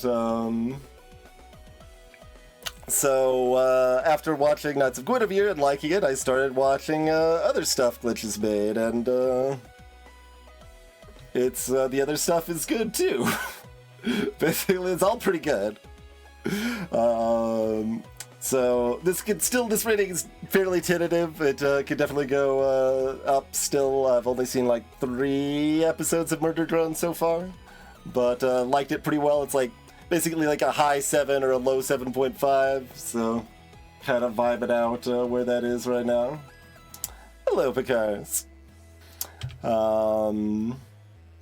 We'll touch back on Glitch a little bit more as we go down the ratings, but still made the most sense to get into Glitch that direction. Leverage. So this was recommended by, I think, ZZT Raider. I think she was the one that brought it up. But basically, I had talked about how I was really loving stories that are just a group of interesting characters working together towards a common goal, basically. Like, a lot of my big hits in like 2024 were that. Like Haikyuu and A Place Farther Than the Universe. Some of the books that I've recently loved, like The Long, Long Way to a Small Angry Planet, things like that kind of fit that vibe, that it's just like cool people working together, and it's just really satisfying.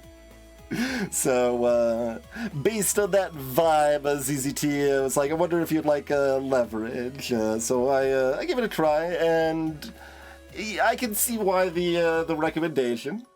It didn't quite land enough that, like, it's a strong lover recommendation, and, like, I'm probably not going into another season of it, but recently enjoyed my time with it. Like, I think after 1 or 2 episodes, I actually liked it quite a bit, but then it kind of slowly leveled off and got a little bit worse from there.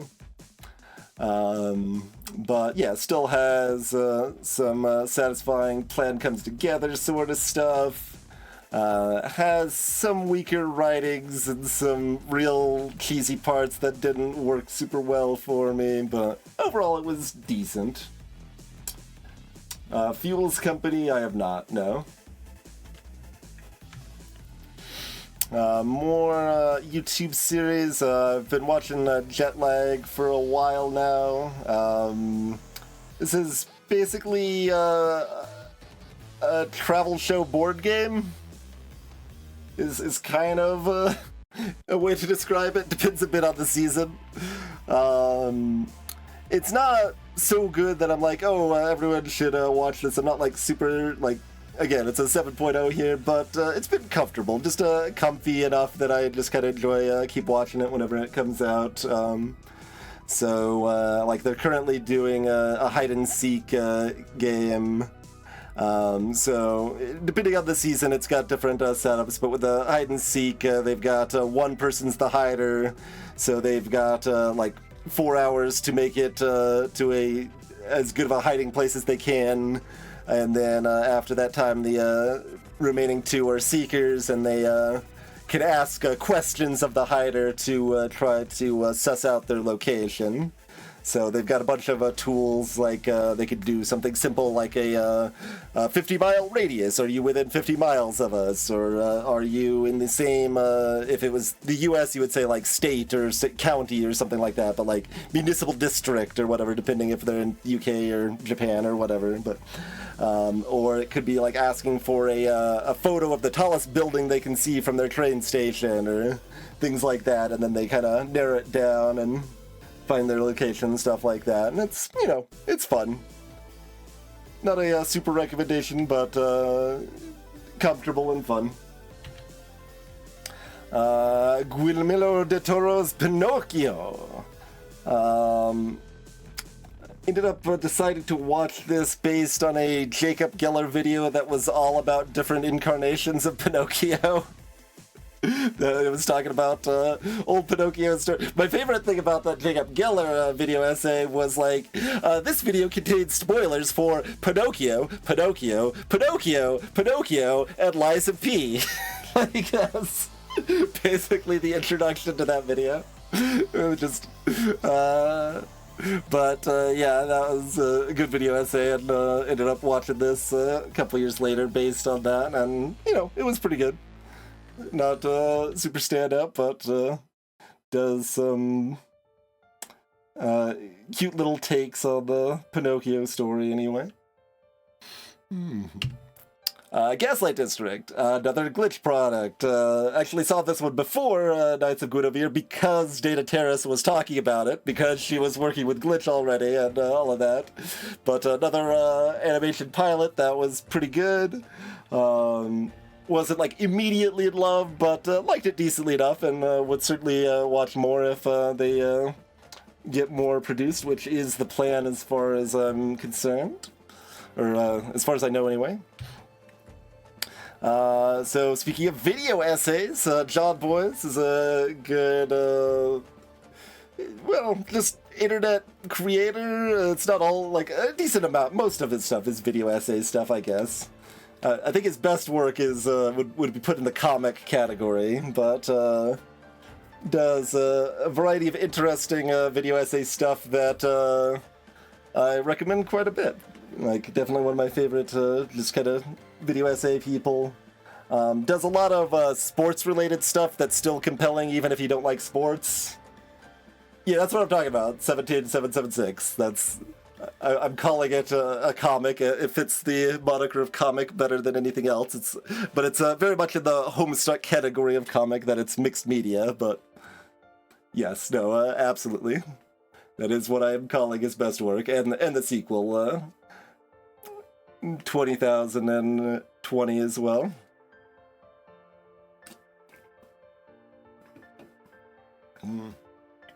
I love those quite a bit.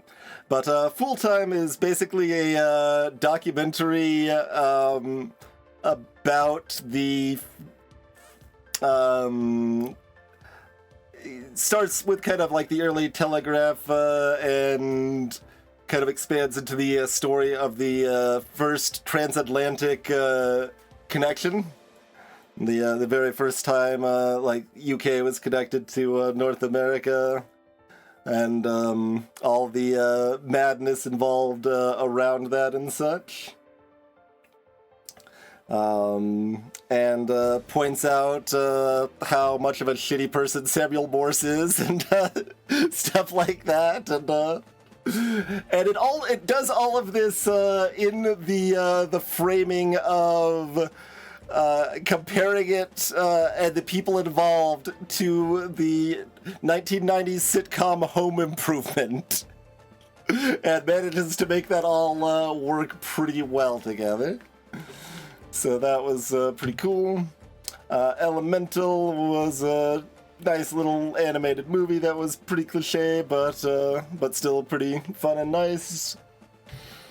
As Kick Anything, I like most of what the Green brothers, John and Hank Green, do, and this is one of those things, and it's just a little asking mostly cool people about some various questions about life and everything, and it's kind of neat and interesting.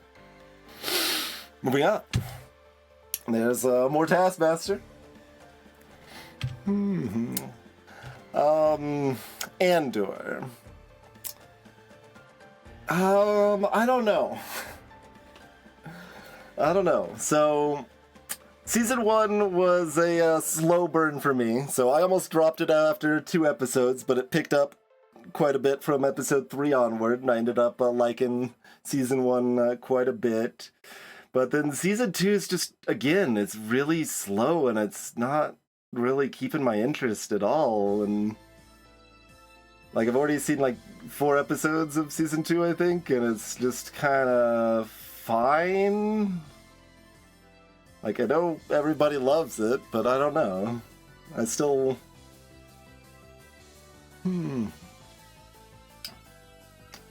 So, I don't know. Definitely could watch more, or I could just drop it now. Another animated show pilot that came out in 2025 was Pretty Pretty Please, I Don't Want to Be a Magical Girl, which is a cute take on kind of your magical girl trope that, like, the main protagonist is basically sick of doing the magical girl shit and just wants to be a normal school kid, but has to do magical girl stuff when villains show up and stuff like that. And, like, for example, I think they did it this way. It was earlier in the year, so I might be misremembering, but I think a really cute thing they did, if I remember correctly, is that when she went to magical girl form, it was like an instant thing, but then they did like a whole transformation sequence when she went back to her normal form, so kind of reversing that. And yeah, so it's another pilot, don't know how well it's going to end up being, but seemed to have a lot of promise and was fun. Players. So this is made by the same people behind American Vandal, done in a similar style, which is a mockumentary of like a fake mockumentary, I guess. I don't know if that's actually inherent to mockumentary as a term, but basically a fake narrative that is told in a documentary style or whatever. So Players is basically all about like League of Legends esports, but told in a way that like you don't really need to know League that well to find it compelling, and I liked it quite a bit. Yeah, the whole series is available on YouTube for free now. It does a pretty good job of kind of threading that needle right in between where, like, it is making fun of esports and the personalities within, but also, like, loving esports and the personalities within. So, like, kind of threads that needle really well. Somewhat similar to American Vandal, that it gets uncomfortable levels of cringe at times. I would say moderately sensitive to that, so it might be bad if you're extremely sensitive to that. Something like I Think You Should Leave was a comedy show that was too much for me in that realm. That's like, okay, I can't handle this. But this doesn't get nearly that extreme, but just as another example people might be familiar with or whatever. But yeah, it was overall compelling and fun, and so my history with League is that it's actually my most played video game, because I had a group of friends that was just playing it like constantly every night for a long time, but I last meaningfully played it in like 2014 or something like that, and Players came out in 2022. So I was pleasantly surprised that it actually had a bunch of cute little callbacks to really early League days that I actually understood and found amusing and cute and stuff, and brought some cameos from some personalities from the early days and stuff like that. And but even without that, I think it was still pretty fun if the rest of it sounds interesting enough. So yeah, had a good time with that. Back to more indie animation. We've got Milky Subway, the Galactic Limited Express. So this is just really good fun. It's 13 episodes, but they're all really short episodes. I think they're mostly like 4 minutes or something, so just really easy to breeze through the whole thing. And just it was originally just kind of a school project, and that started the idea, then they expanded it to a full series, and it's, yeah, just some minor delinquents in a space sci-fi setting, and some shenanigans happen, and it's just good fun. Do recommend, free on YouTube. You can watch it either dubbed or subbed. I just watched it dubbed. At least, I mean, the pilot's available subbed, so I assume the rest of it's available subbed somewhere. But so, like I said, quite a few good indie animation things that I liked. And it doesn't stop there. Also saw Indie Cross this year, also available for free on YouTube, also independent animation. So this is just a bunch of indie video game characters like fighting each other and doing cool stuff. So the thing I actually most liken it to, which might be damning, but is not actually meant to be, is Final Fantasy VII Advent Children, where like it's not necessarily that deep narratively, but it's just really fun with characters that you know. Like, so as long as you know like a decent number of indie game characters, have some familiarity with them, like Shovel Knight, for example, and stuff like that, I think it's good fun and well worth the watch. It's 2 episodes currently, one kind of first shorter episode, and the second episode's really long, like 45 minutes or something like that. So I think like one 20-minute episode, one 45-minute episode or something. But yeah, just I knew most of the indie games, unsurprisingly. Well, I knew them all, but I was I mean, I guess I could just say Five Nights at Freddy's is the one that I was not very familiar with, but still knew enough about to kind of get the gimmicks and reference and stuff. But yeah, just a cool animation of indie game characters, and it's fun. Recommended. Girls Band Cry anime. It rocks.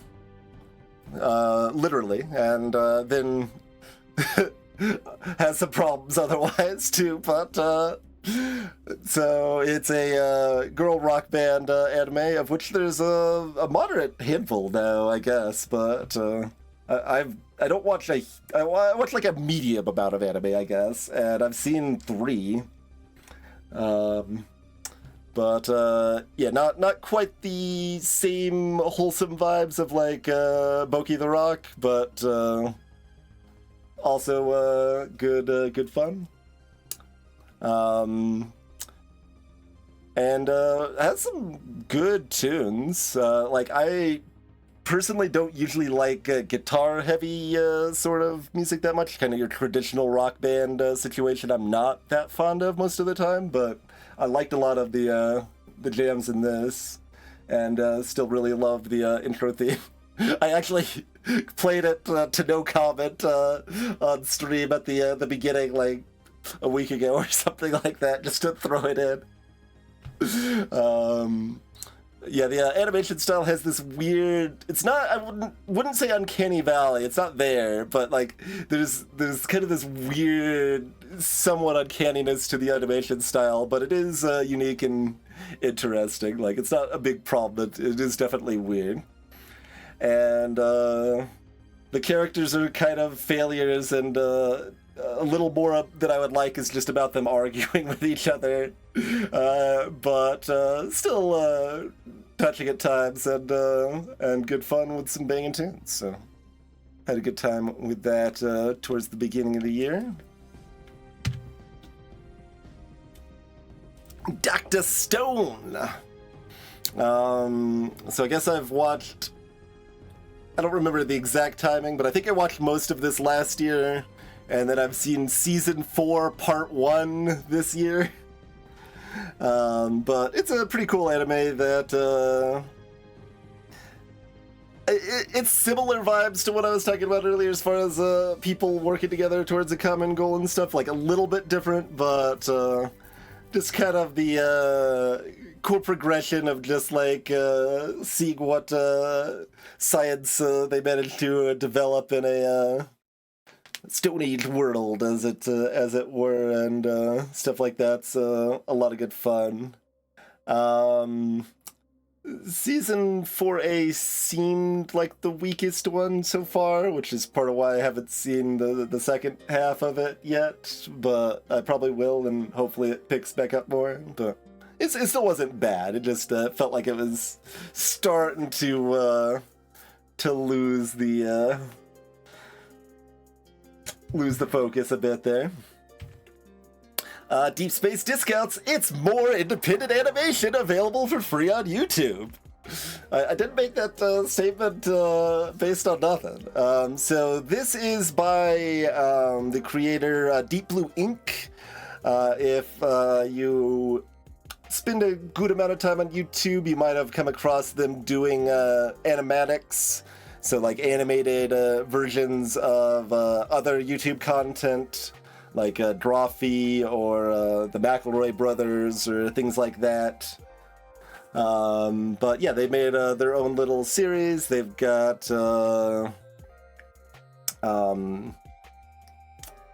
Brian David Gilbert doing one of the voices as one of the characters, and yeah, it was a fun little series, and looking forward to more when they have a chance to expand upon it. I saw the second season of Centaur World. This is a non-independent animation.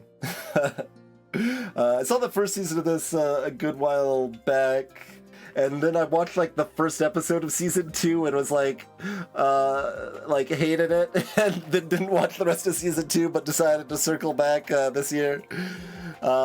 Season 2 is definitely worse overall, but the first episode was the worst part. It was okay, still decent, but it doesn't quite deliver and conclude satisfyingly. So like if someone was on the fence about watching season 2, you don't need to watch it, but it was fine. So back to Glitch with independent animation. The Amazing Digital Circus has been a web phenomenon that's popular for a while now, but I never really looked into it until I started watching some of the other Glitch stuff, and it's great. I liked it a lot. I like the characters. Does a really good job of both delivering some good humor beats and some good emotional beats, and I still haven't watched episode 7 that came out like 2 weeks ago, but yeah, another easy recommendation that's free on YouTube. So that is correct, Ad Hoc, yes. Pomni is the mainist character, I guess, and that's the jester. Yep, that is correct. You've seen a lot of fan art, yeah, I imagine. But yeah, I was a little surprised just how many views and stuff this had, but for reasonably good reason. Yeah, no, I think it's really good. I liked it a lot. And then, as we talked about earlier, Knights of Guinevere, the Data Terrace pilot, definitely quite promising. Looking forward to seeing as they expand that with more episodes later. With based on Murdered Roads and Amazing Digital Circus and stuff, I have pretty high respect for what Glitch is capable of, and expect good things. The kind of premise of Knights of Guinevere is, I guess you've got a upper class that kind of controls. There's a Disney World-esque situation with a mascot that's beloved by all and stuff, but the things required to make that consistent brand image and stuff are pretty complicated and hefty, and what more underclass folks and their interaction with the mascot, and it's a pilot. There's not that much explained yet, but it was interesting and it was cool and it was promising. I guess I'm like realizing what I'm saying is not making that much sense, so I'm like, okay, cut it off, just say it's good. But yeah, no, like I said, I loved the Owl House, so I have reasonable expectations on Dana Terrace's side, and I've seen what else Glitch can do with the other work, so I have reasonable expectations on that side, so good stuff. And there's more Taskmaster. It's good. It remains good. It's possible season 19 is the best season so far, and they've done 20 seasons, so that's pretty impressive. Because, like, pretty regularly, since I'm, you know, not, like, deeply familiar with the UK comedy scene or whatever, right? Like, I don't know the people being brought on the show. And usually it's like, oh, I don't know, like, I don't know about all these people I'm not familiar with, but then like 2 episodes in, it's like, oh yeah, no, I love all these people, they're great. Like, there's, in like 20 seasons, there's like, I don't know, 2 contestants that I didn't like very much. Obviously, there's some that I really liked, and the average one's like, you know, good, but... Nice, because yeah, no, it's really funny, and a lot of clever tasks with it's fun to see the it's both fun to see like the clever solves of tasks and the like colossal failures of the tasks, right? But I mean, season 20 wasn't as good as season 19, but like most seasons are a little bit better than last. If you've never seen Taskmaster before, I think 19's a decent place to start, but so is Season 1. Season 1's also a fine place to start, so it's just good. Do recommend. And they've nicely got all of Taskmaster and Taskmaster Australia, Taskmaster New Zealand, and Taskmaster Junior. All of that's on YouTube for free. So, good stuff. Exactly, Sid Lincoln, yeah. Sometimes that'll happen. Or maybe the one person that does it super quick, they accidentally missed a rule, or they thought of something that the creator of the task didn't think of, and yeah, there's or maybe just the people that took an hour missed the obvious thing. That can happen too. All of those have happened before, and you never quite know which it's gonna be. And yeah. Personally, I'm not the biggest fan of the kind of core dynamic as far as like making fun of Alex Horn and stuff, and I know it's consensual and stuff, but it just, I don't really like it most of the time.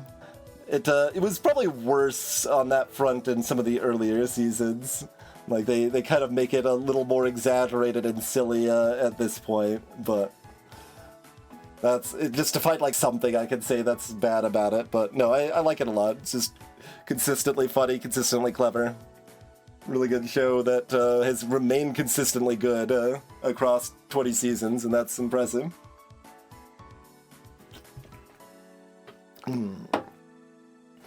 And that's what I watch in 2025. I've seen 1 episode of Has Been Hotel Season 2. It's compelling.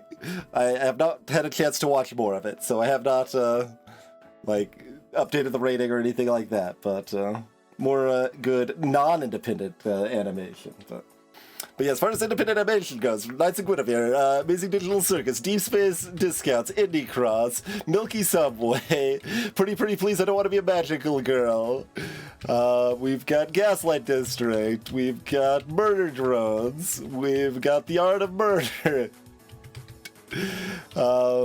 So, I mean, I guess Kestrel Animation is, or Kestrel Adventures is technically indie animation too, but that was 8 things in 2025 that were indie animation that are available free on YouTube that I also thought was good. Like, that's like, there's only 35 entries on this list or something of things that I even saw last year, and 8 of them are new, or at least have new episodes in 2025. That's, yeah.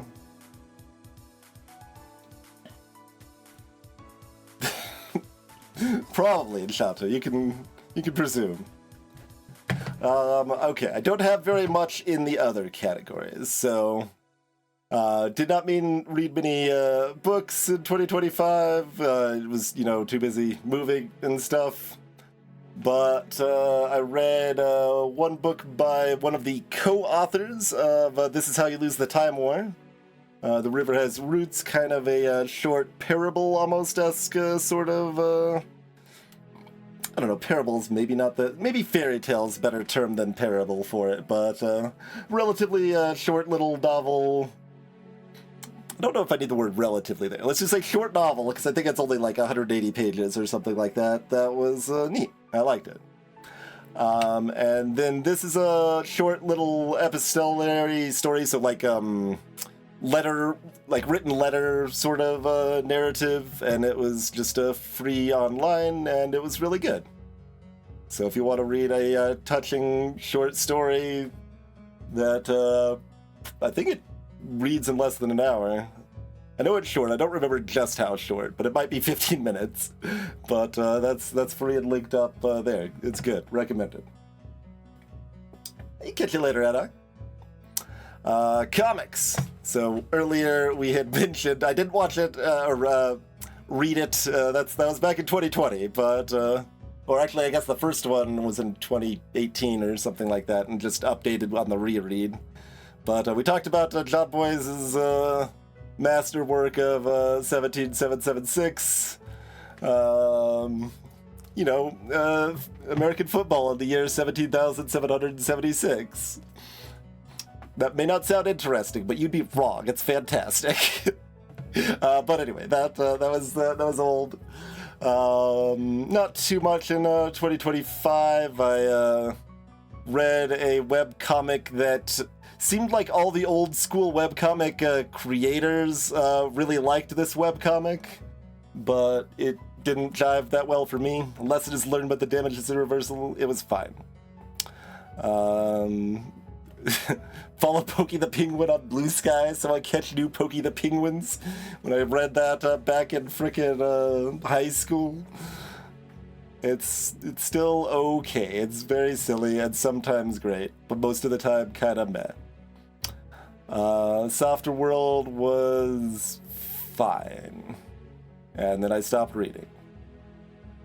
A prequel was good. So that was the one good comic I've read this year.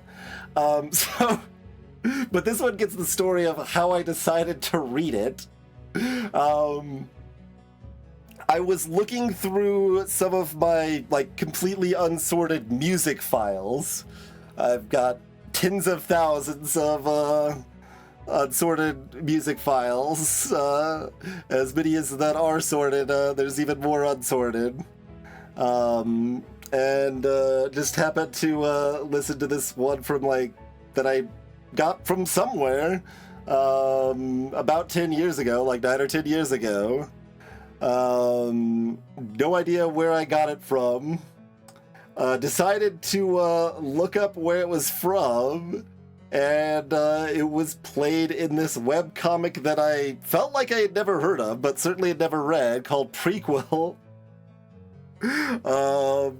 But because that happened to coincide perfectly with a conversation on Sneaky Teak's Discord server about webcomics, I decided to actually read the comic.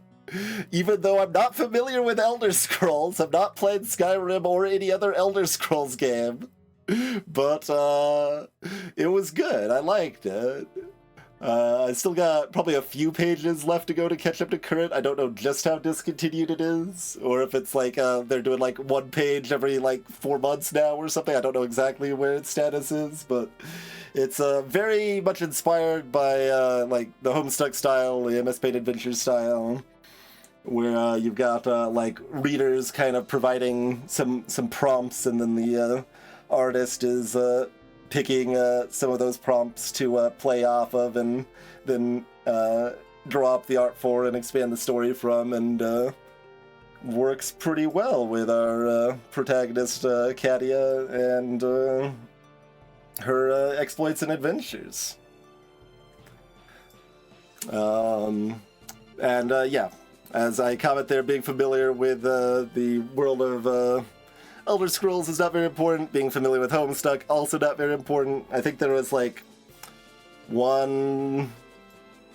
there's only really like one or two little minor Homestuck sort of reference sort of things that was like fun to catch. But yeah, had a good time with that, and still have a tab open to finish the couple panels that are left, but it was good.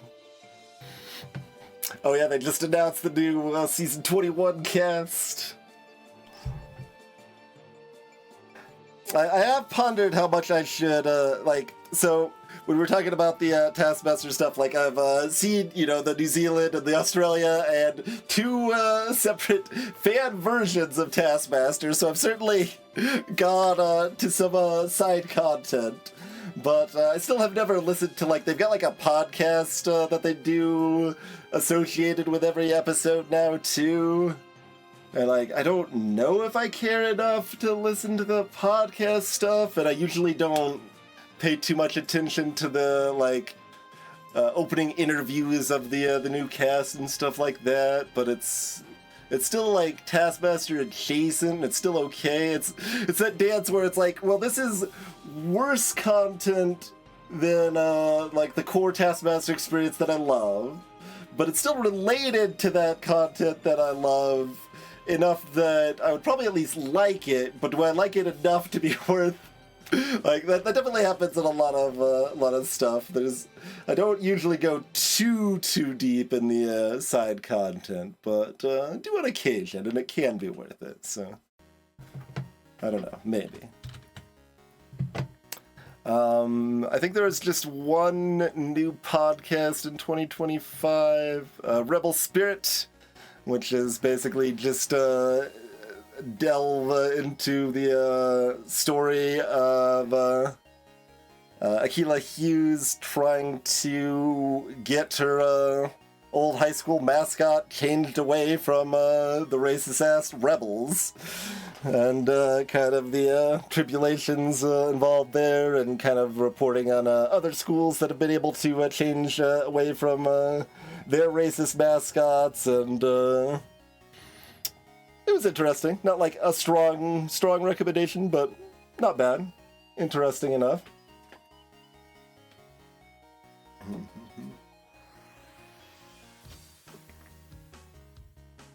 Otherwise, mostly just listening to the recurring stuff that I'm already listening to. Pretty much where it's at on the podcast front.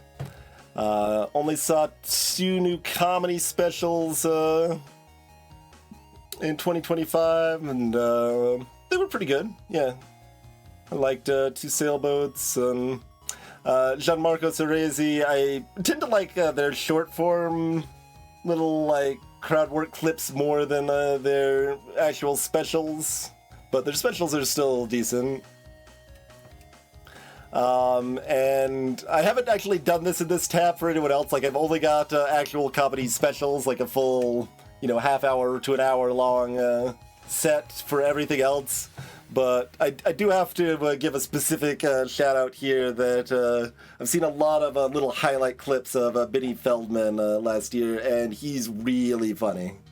Like Benny Feldman a lot. Just so a comedian with Tourette's that intertwines that into his act quite well, and has really good delivery, kind of a little bit Mitch Hedberg-esque as far as kind of thinking about weird things in the world and making clever connections with them, and just delivering a good comedic punchline based on those thoughts and stuff. And So if you like comedy, definitely recommend looking up some Benny Feldman clips, YouTube shorts or whatever. So like that enough to at least make a special note for them there. Okay, so Boardgames is the only other thing we got left. This is just everything played, not everything new to me necessarily, but played a lot of my Time's Up app Culture Savvy, played a lot of So Clover, played several games of Dutch Blitz, played Bomb Busters for the first time. Bomb Busters is basically campaign Hanabi. Is kind of the most succinct way to describe it. Pretty good, not like as immediately standout as Hanabi was, but like what is.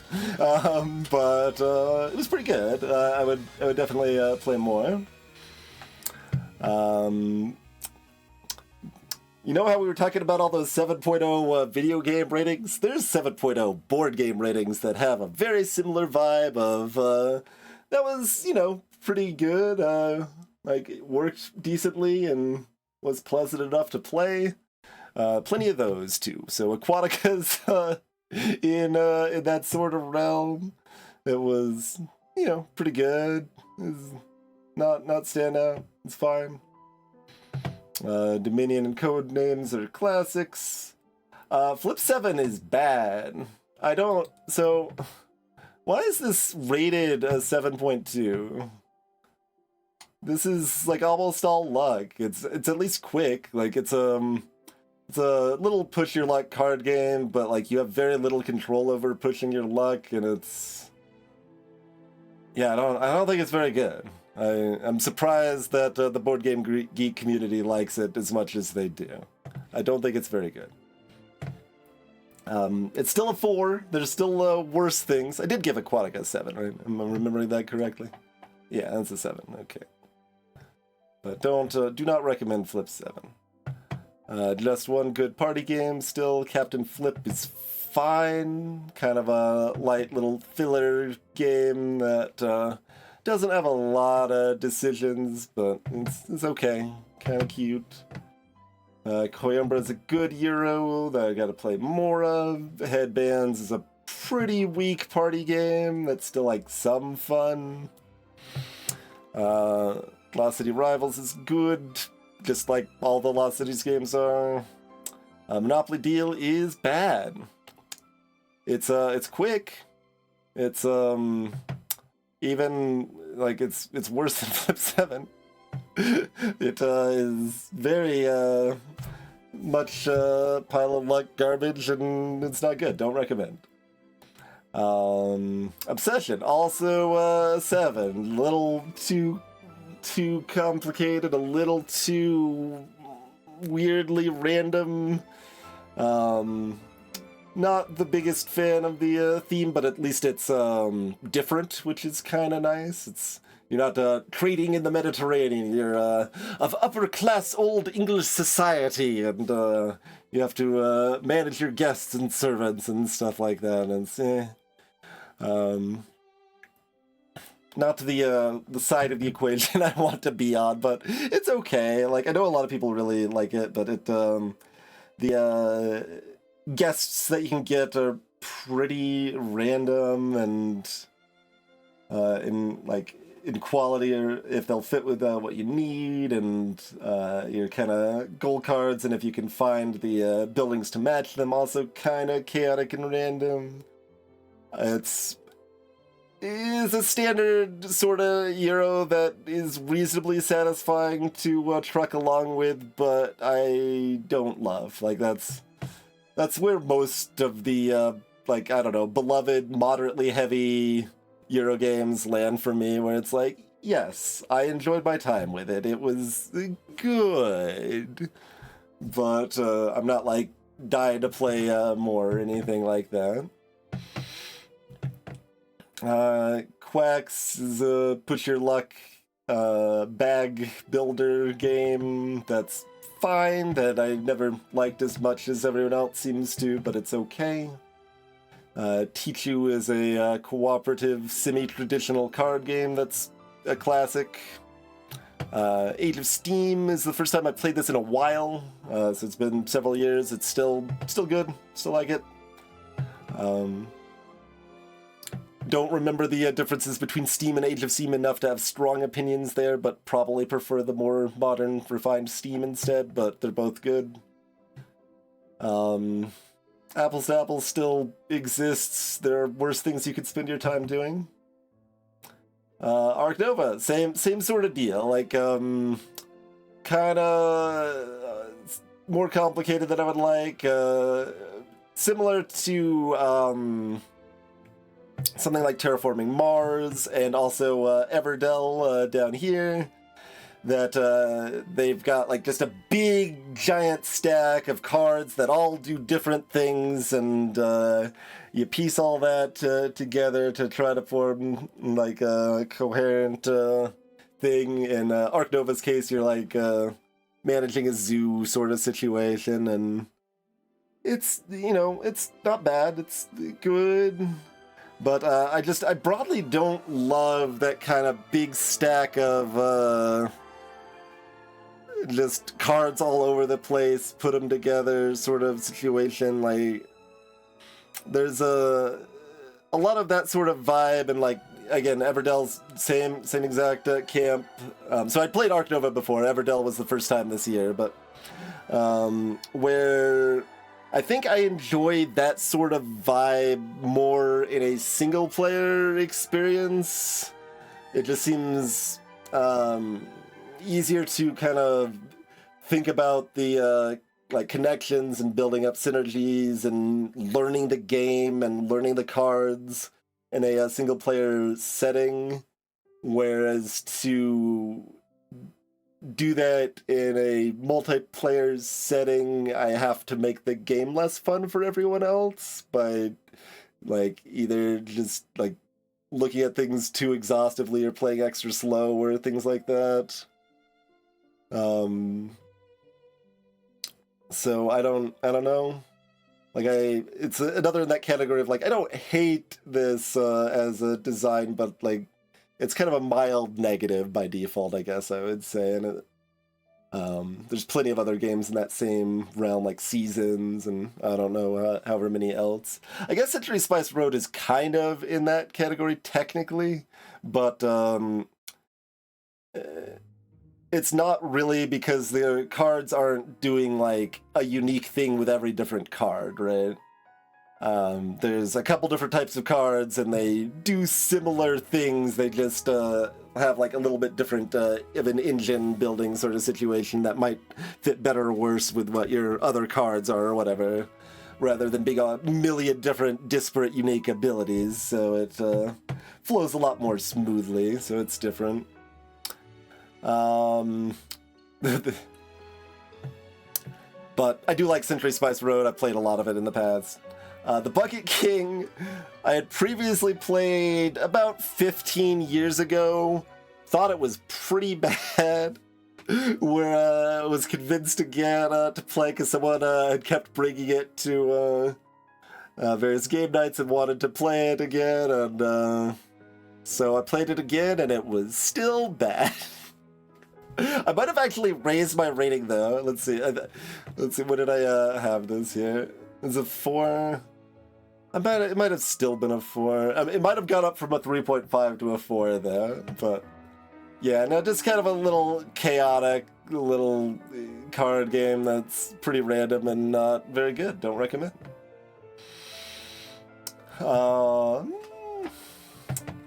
Charcuterie, kind of a set collection and a placement sort of thing. Didn't like it very much. Oh, you know what? To prep this in advance, I should have just opened a tab with each of the games we played, because then you can see their ratings more easily, but that's okay. Tabbing to load them up is fine. If anyone was wondering why I played some of these, like Monopoly Deal and Apples to Apples and Dominoes, those are, you know, mostly played with my parents, and yep, that explains it. Fishing is a reasonably clever little trick-taking game that wasn't in love with, but was kind of a cute take on trick-taking. Basically, like, the cards available in the game, like, gradually get better as the game goes on, and the players that are doing worse get, like, first pick of the good new cards sort of thing. So that's a pretty cute little gimmick that works decently, but not enough that I loved it, but it was cute. Yeah, Decrypto is is the most impossible game to explain correctly. Like, it's not even that complicated. It's just you can't explain it. It defies clean explanation. Unfortunately.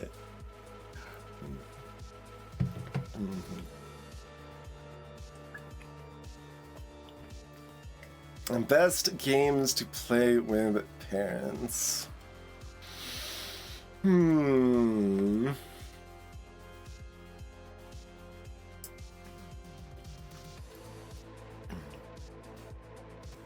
That still certainly will depend on the parents and how many people you end up playing with. If they aren't opposed to kind of wordy word game sort of stuff, which is distinct from spelling in Scrabble. Something like Codenames, So Clover, or even lighter, something like Just One could be a good fit. Just One, you kind of want like 5 to 7 people, whereas So Clover works with only 3. So it kind of depends a little bit on the number of players, but some of the lighter word party game stuff is often a good fit in that realm. Yeah, Suro would be pretty parent-friendly, but also I don't like Suro, so I'm not going to recommend it. But if you like Suro more than I do, then it is a good option for that.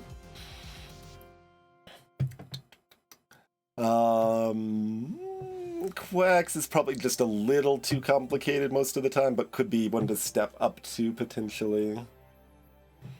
I mean, I could bring up a more detailed list. Let's see, do we embrace the tangent or finish what we were doing first? I guess there's not that many. We'll finish what we're doing first and then probably embrace the tangent, I think. Gotchin Pond made, the developer is somebody that used to be a regular in our board game group, and I used to playtest some of their stuff. I did not playtest this one. It was decent, kind of a little set collection matching sort of thing as you build up your canal houses. Forest Shuffle is terrible with 5 players. Just really, really bad with 5 players. Yeah, the community recommendation goes down in suggestion the higher the players are, but I rated it higher because I'm like, it's probably a 6 if you're playing with 2 or 3 players at least. Like, my 5-player rating's like, I don't know, a 4 or something. It was really a mess. It does not work well with 5 players, but kind of a cute little set collection-y thing where you're getting forest creatures and trees and stuff. It's probably decent for 2 or 3. Here Lies, I only played the first scenario, so I don't actually have a rating for it, but kind of in the vein of Sherlock Holmes Consulting Detective.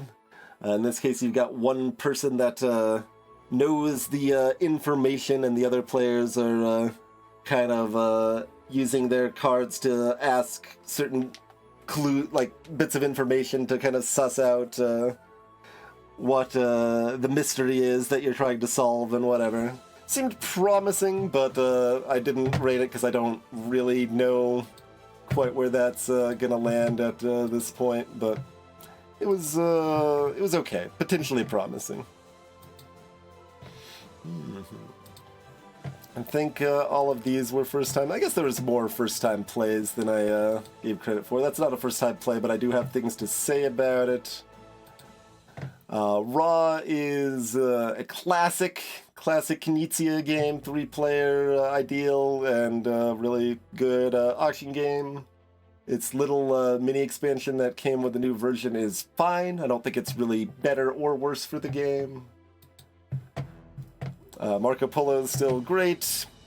Uno: Show 'em No Mercy is bad, unsurprisingly. Another one, this case played with a non-gamer group rather than with parents, but same sort of vibe.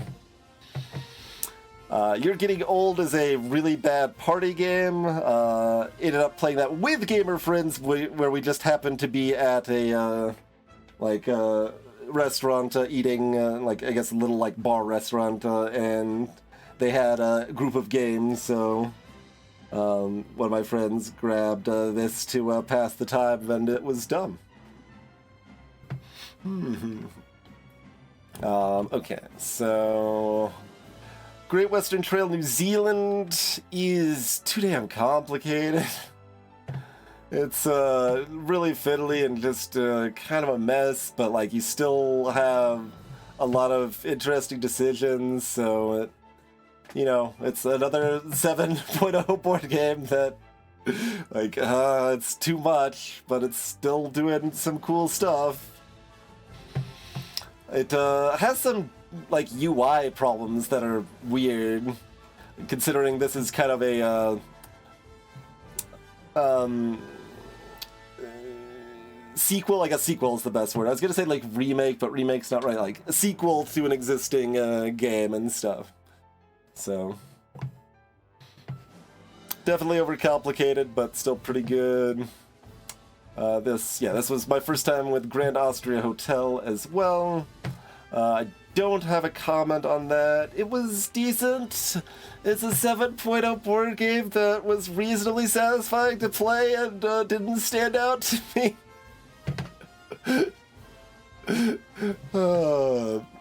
This is a slightly worse than that. It's a 6.5 board game that was decent and didn't stand out to me very much. This one you're kind of making little it's a little cute, basically. There's a random tile that's picked that everyone gets the same tile, but then chooses individually how to place it on their board. So you end up developing different routes between, and you're kind of trying to make as many of your people get to their destinations as possible, sort of thing. It's okay. It's fine. Haiku. Different because it's a party game rather than a Euro, but it's, it's decent. It's a decent little party game that is kind of just superseded by better party games, mostly. You basically have a set of words that you're trying to connect to other words, and you kind of spell out, they call them poems or whatever, but you use a certain number of your random words, you kind of distribute them to try to have one group refer to one word and then another group refer to another word, sort of thing. And, it works decently. It's a perfectly cromulent little party game. It's just other party games are kind of in the same space and do it better.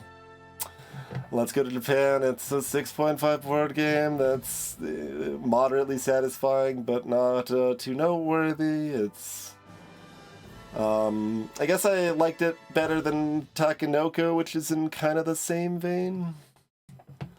Mistborn, the deck building game, was not very good. Don't recommend. There was a co-op version that might be decent, but the competitive version was kind of a clunky mess that wasn't very good. It still gets a 5 just because I like deck building, but it wasn't very good. Project L,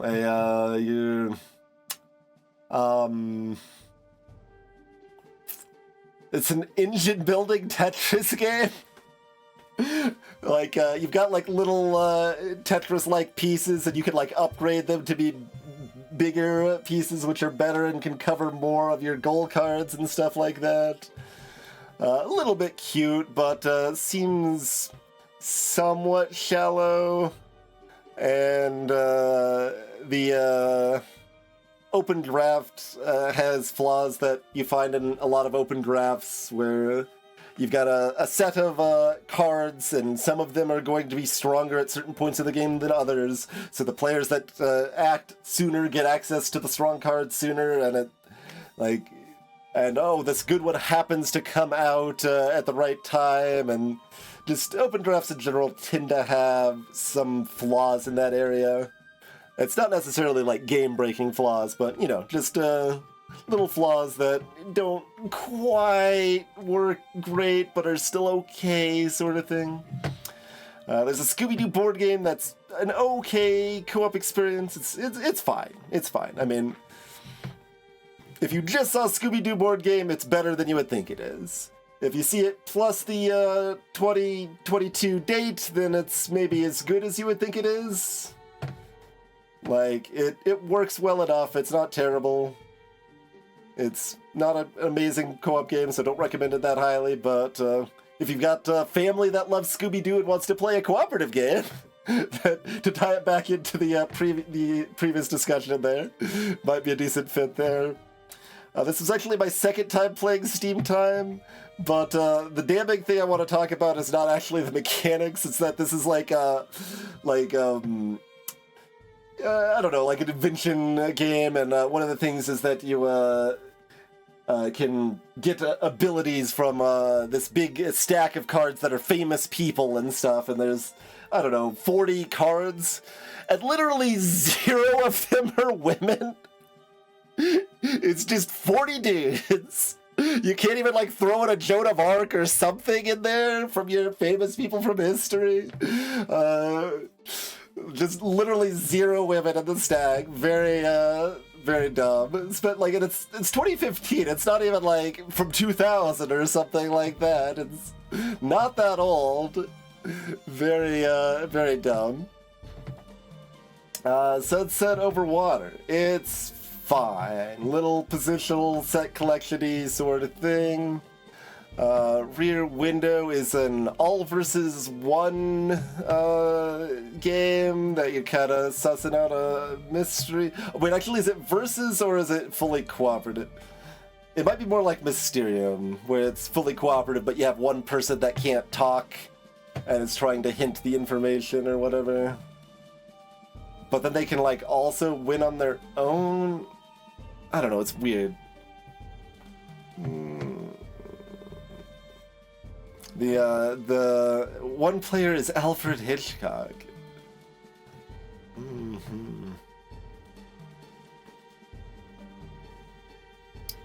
And the murder may not have happened. I don't know. It's based on an Alfred Hitchcock movie I've never seen, and it's fine. Yeah, okay. No, it was like Mysterium, so it's fully cooperative, but you have one person giving out clues to the other players. But Mysterium just does that sort of game quite a bit better. So unless you happen to be a Alfred Hitchcock aficionado or something, there's not really much reason to play this over playing Mysterium. Word on the Street is a spelling, team-based spelling sort of game. It's a tug of war with letters that you try to use in words so that you can advance those letters, and if you bring them all the way to your side, you score them, sort of thing. And it's kind of a cute little gimmick, but the in-game doesn't work very well, and it's fine. It's fine. So, I believe that was 0 new standout games. I believe is the case. We had several is pretty good, but just kind of too complicated for my taste, or a little messy and not very elegant for my taste, or whatever. But they were all fine.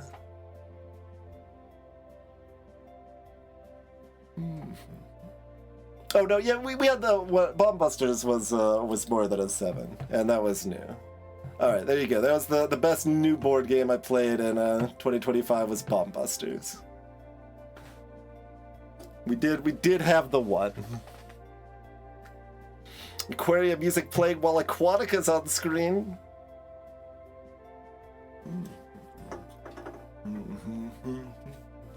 I mean, I played games that I like more than that, but they're all ones that I'd already played before, like Coimbra and Tichu and Lost Cities Rivals and Crocodiles, the Goat and Dominion, all that jazz. But of the new stuff, we had Bomb Busters, a handful of 7s, and a handful of stuff a little bit worse than that, so there you go. That was the board games I played last year. Okay, so I could bring up my overall ratings, and we can see if anything else stands out as a sure good kind of parent pick. Something like Liar's Dice might be good. It's, you know, gonna depend on the actual parents to some extent, but Liar's Dice is relatively simple, has enough luck, but is still like pretty skill-based if you want it to be. So, like, I probably wouldn't like push it that much with my parents personally, but I think for some family groups that would work pretty well. Crocodile, if you have a board and you have exactly 4 players, is potentially a great fit. Can be likened to shuffleboard or curling, and it's just a really, really good flicking game. Bonanza's definitely promising. It's best with 4 or 5 players. It, again, depends on how complicated they're willing to deal with. Like, this is still not terribly complicated. Like, this is probably what, like a, what's my guess of its game rate? Like 2.05. No, not even that. 1.7. So it's a pretty lightweight game, but like more complicated than Suro is, for example. But you're basically just trying to match beans, and you're negotiating with other players to trade them beans and stuff like that. Like, I don't know how much I play it with my parents now, but I have played it with them like, I don't know, 12 years ago or something like that. It worked decently at that point. But so that's a maybe in that realm, certainly. Lupin Louie, maybe.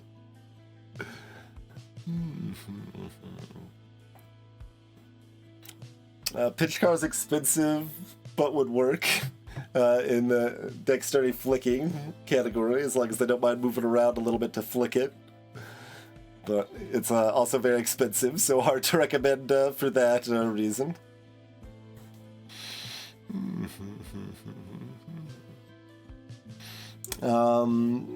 Dominion's certainly possible. That's probably on the borderline of where I would recommend in complexity. Again, it's gonna depend, like, you know, your family better than anyone else that's gonna be dropping these recommendations or whatever. But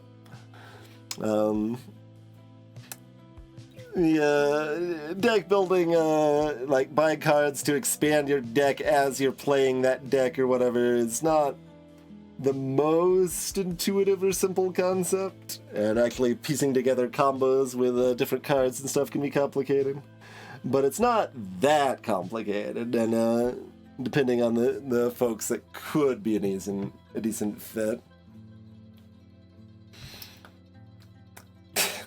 Teach your parents Mahjong?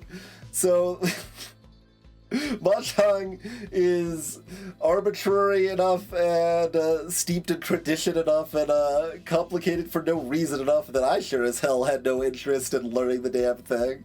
So I'm not gonna push it on other people's parents. But,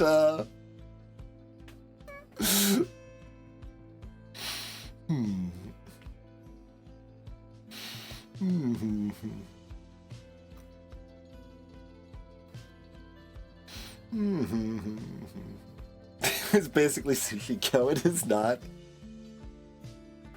Sushi Go, if there's like a dozen special cases and 30 scoring cases that mostly aren't important, but you do still want to know in theory, and like I guess you're just trying to make your hand look pretty, and that's all you need to know, right? And also everyone's gonna use all the tradition entrenched terminology and stuff, and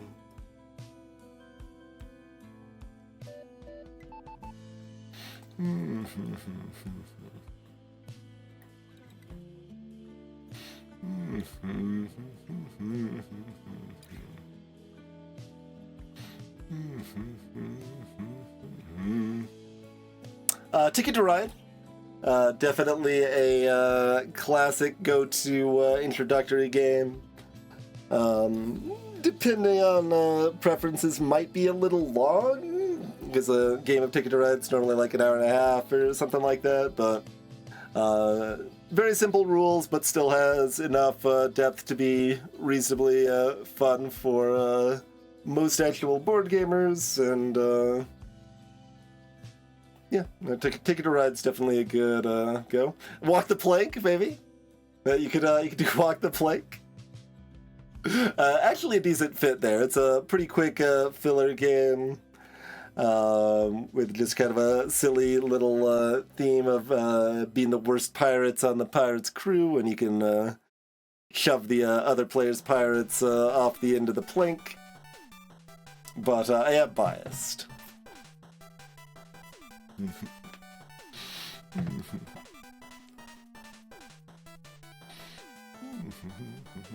But definitely simple enough that it would work. Like, it's, I guess, kind of in the Bonanza level. What if actually, I mean, people probably put it even lower in weight. Yeah, that actually seems like a little low just because there's unique cards. But I mean, it's kind of like chess, I guess, right? Like, you've got a couple different things that do different things. But obviously, I'm not referring to depth, obviously. I'm referring to just rules complexity, like what you need to learn to play the game. Like, oh, you need to learn that, and it's a little bit, it's like chess without the special things. So it's like, if you didn't need to learn about castling and en passant, it's like chess. You just need to learn these 5 to 10 pieces do these things. So, pretty simple.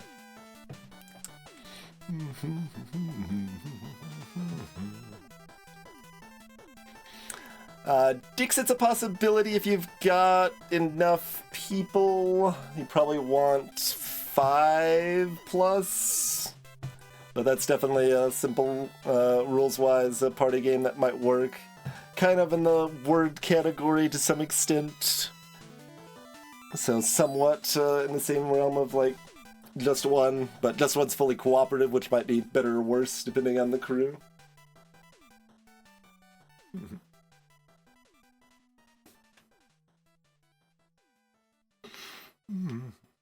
Ha, good.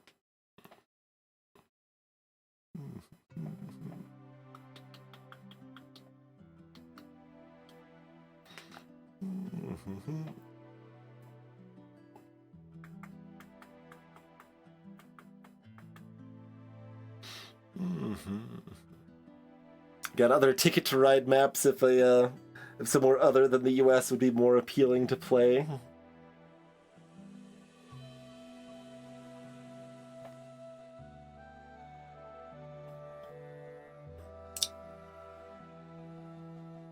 Like, there's a bunch of stuff that's, like, right on that border that might be a decent fit, depending on number of players, and, if they're at least somewhat interested in learning something a bit more complicated, like Alhambra or Through the Desert. But they're not the first things that are gonna come to mind. Maybe the card game Scout, which is a pretty recent one. That's pretty simple, but has just enough depth to be pretty nice. We're getting to that as I scroll down in a minute, but it came to mind.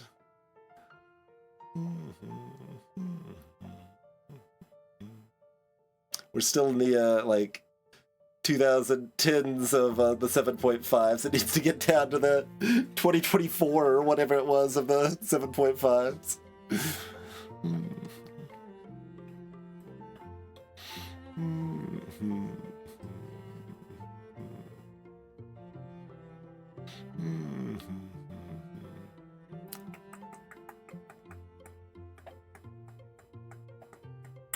Camel Up. Camel Up's a pretty good pick. That's a fairly simple little betting sort of game that scales well with a number of players.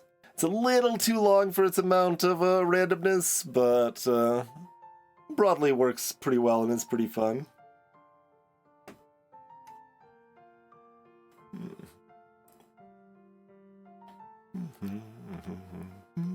King Domino, if you have exactly 4, can play on some familiarity with dominoes.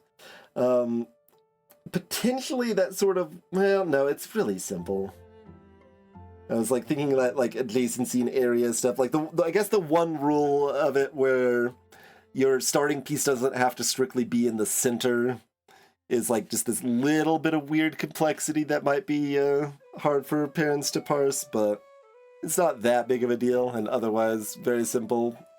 Another in that kind of classic, like very simple but just enough depth there to be satisfying sort of situation.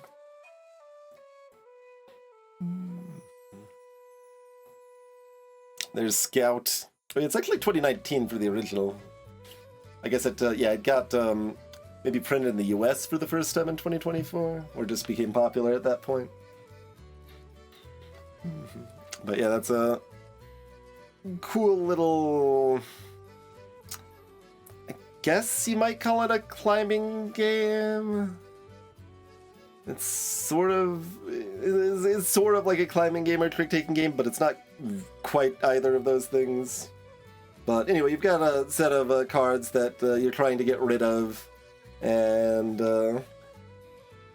you kind of handle when you play from like what part of your hand, like to be able to be strong enough to beat what's on the board, or you just decline to, or maybe you can't, and when you get new cards you can try to make what you have in your hand stronger and stuff like that. So it works pretty well and it's pretty cute.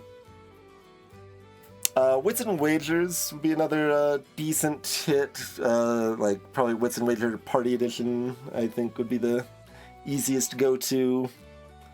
Another fairly simple little betting game that's technically a trivia game, but it's like it's trivia that no one's expected to know the actual answer to. So the question might be like, how tall is the Statue of Liberty? And everyone write down their answers of their best guess for how tall it is, then you arrange those in order, and everyone bets on the one they think is correct, and you get like a bigger multiplier the further away it is from the center. So the more extreme the answer is, if you are right with that extreme answer, then you get a bigger payout sort of thing. Works pretty well. Drillbird is a video game that we are playing in like 10 minutes. That's what Drillbird is. Cash and Guns, if you have at least like 5 people, is probably about the minimum you'd want. And you want to point guns at each other. Little foam guns. If pointing foam guns at each other is appealing, then that's the best game to do it with.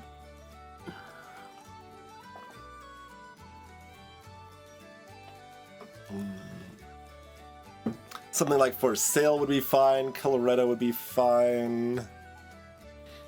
Pandemic is possibly fine. There's also the simpler pandemics, like what Forbidden Island, I think is what I'm thinking of. That's basically a simpler pandemic that if you want something that's easier to play with a family. Like Pandemic's not too complicated for family, but if it seems borderline, you could and you want a cooperative experience, you could do something like Forbidden Island or whatever.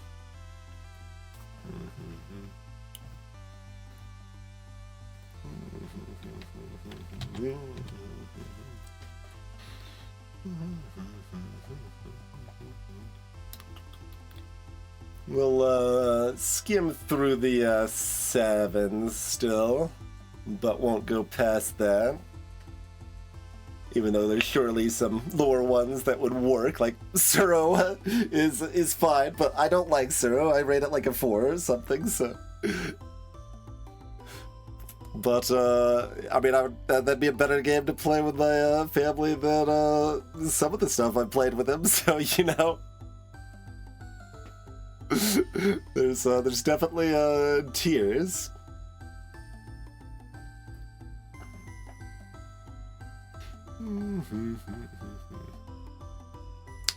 Like, Welcome to the Dungeon sorta works. It's probably not the best fit for this, though.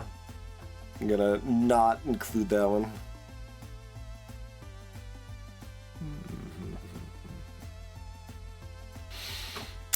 Zool's possible. I don't remember just how complicated that is. What's our weight rating on that? 1.77? So slightly more complicated than Bonanza, a little bit simpler than Dominion, probably. That's a possibility. But not a strong recommendation. Oh, something like Welcome To is not the worst take. That's a roll and write. Although that actually thinks it's got more weight. I guess it's got like enough interconnection of the mechanics that it can be potentially confusing.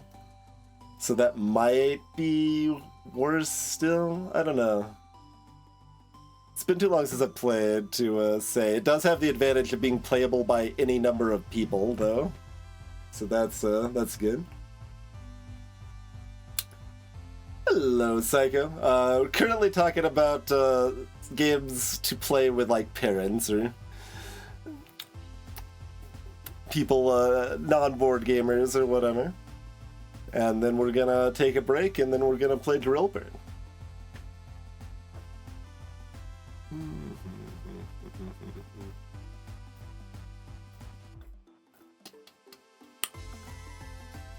Hive Mind is another party game that needs enough people. Like, I don't think you want less than about 5. Yeah, it says best 6. But it's a cute enough little party game. Basically, you have some sort of prompt, and everyone's trying to match other people as much as possible. Like, a prompt might be, like, list the 3 worst people in history, or something like that. And you might have, like, a clever niche answer of, like, someone that's especially bad, or you might have a clever anti-capitalist take, but, like, are other people going to write Ronald Reagan, or are they going to write... Like, everyone's going to write Hitler, so you write down Hitler. But then, are you going to write down Reagan, or are you going to write down Pol Pot? Like, depending on the group, what do you expect other people to take? A little bit of a heavier example, but it was the first one that came to mind. But most of the prompts are something like, name 5 things that are red. But maybe that's communism. There you go. Tie it back in there again.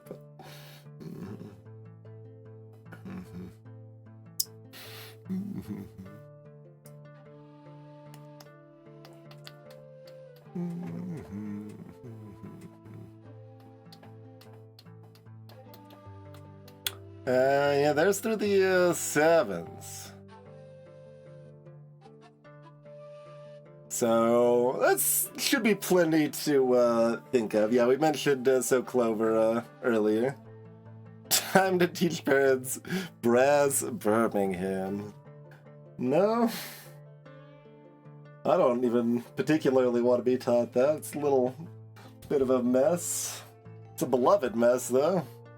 But not by me. Well, I mean, it's fine. Like, I don't hate it. Again, it's. I think I've got that as a 7, probably.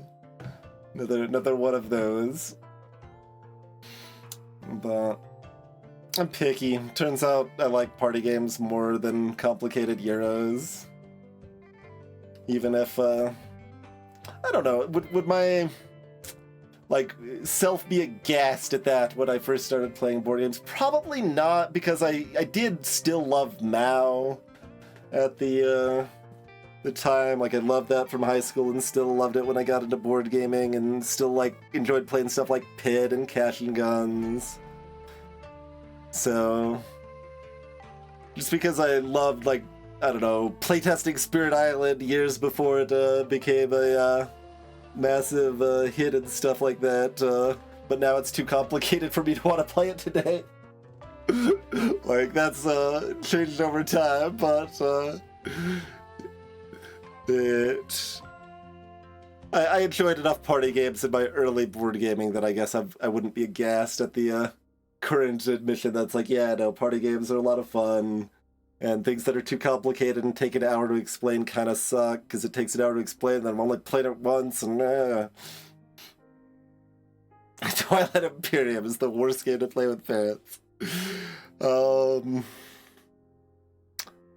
Campaign for North Africa.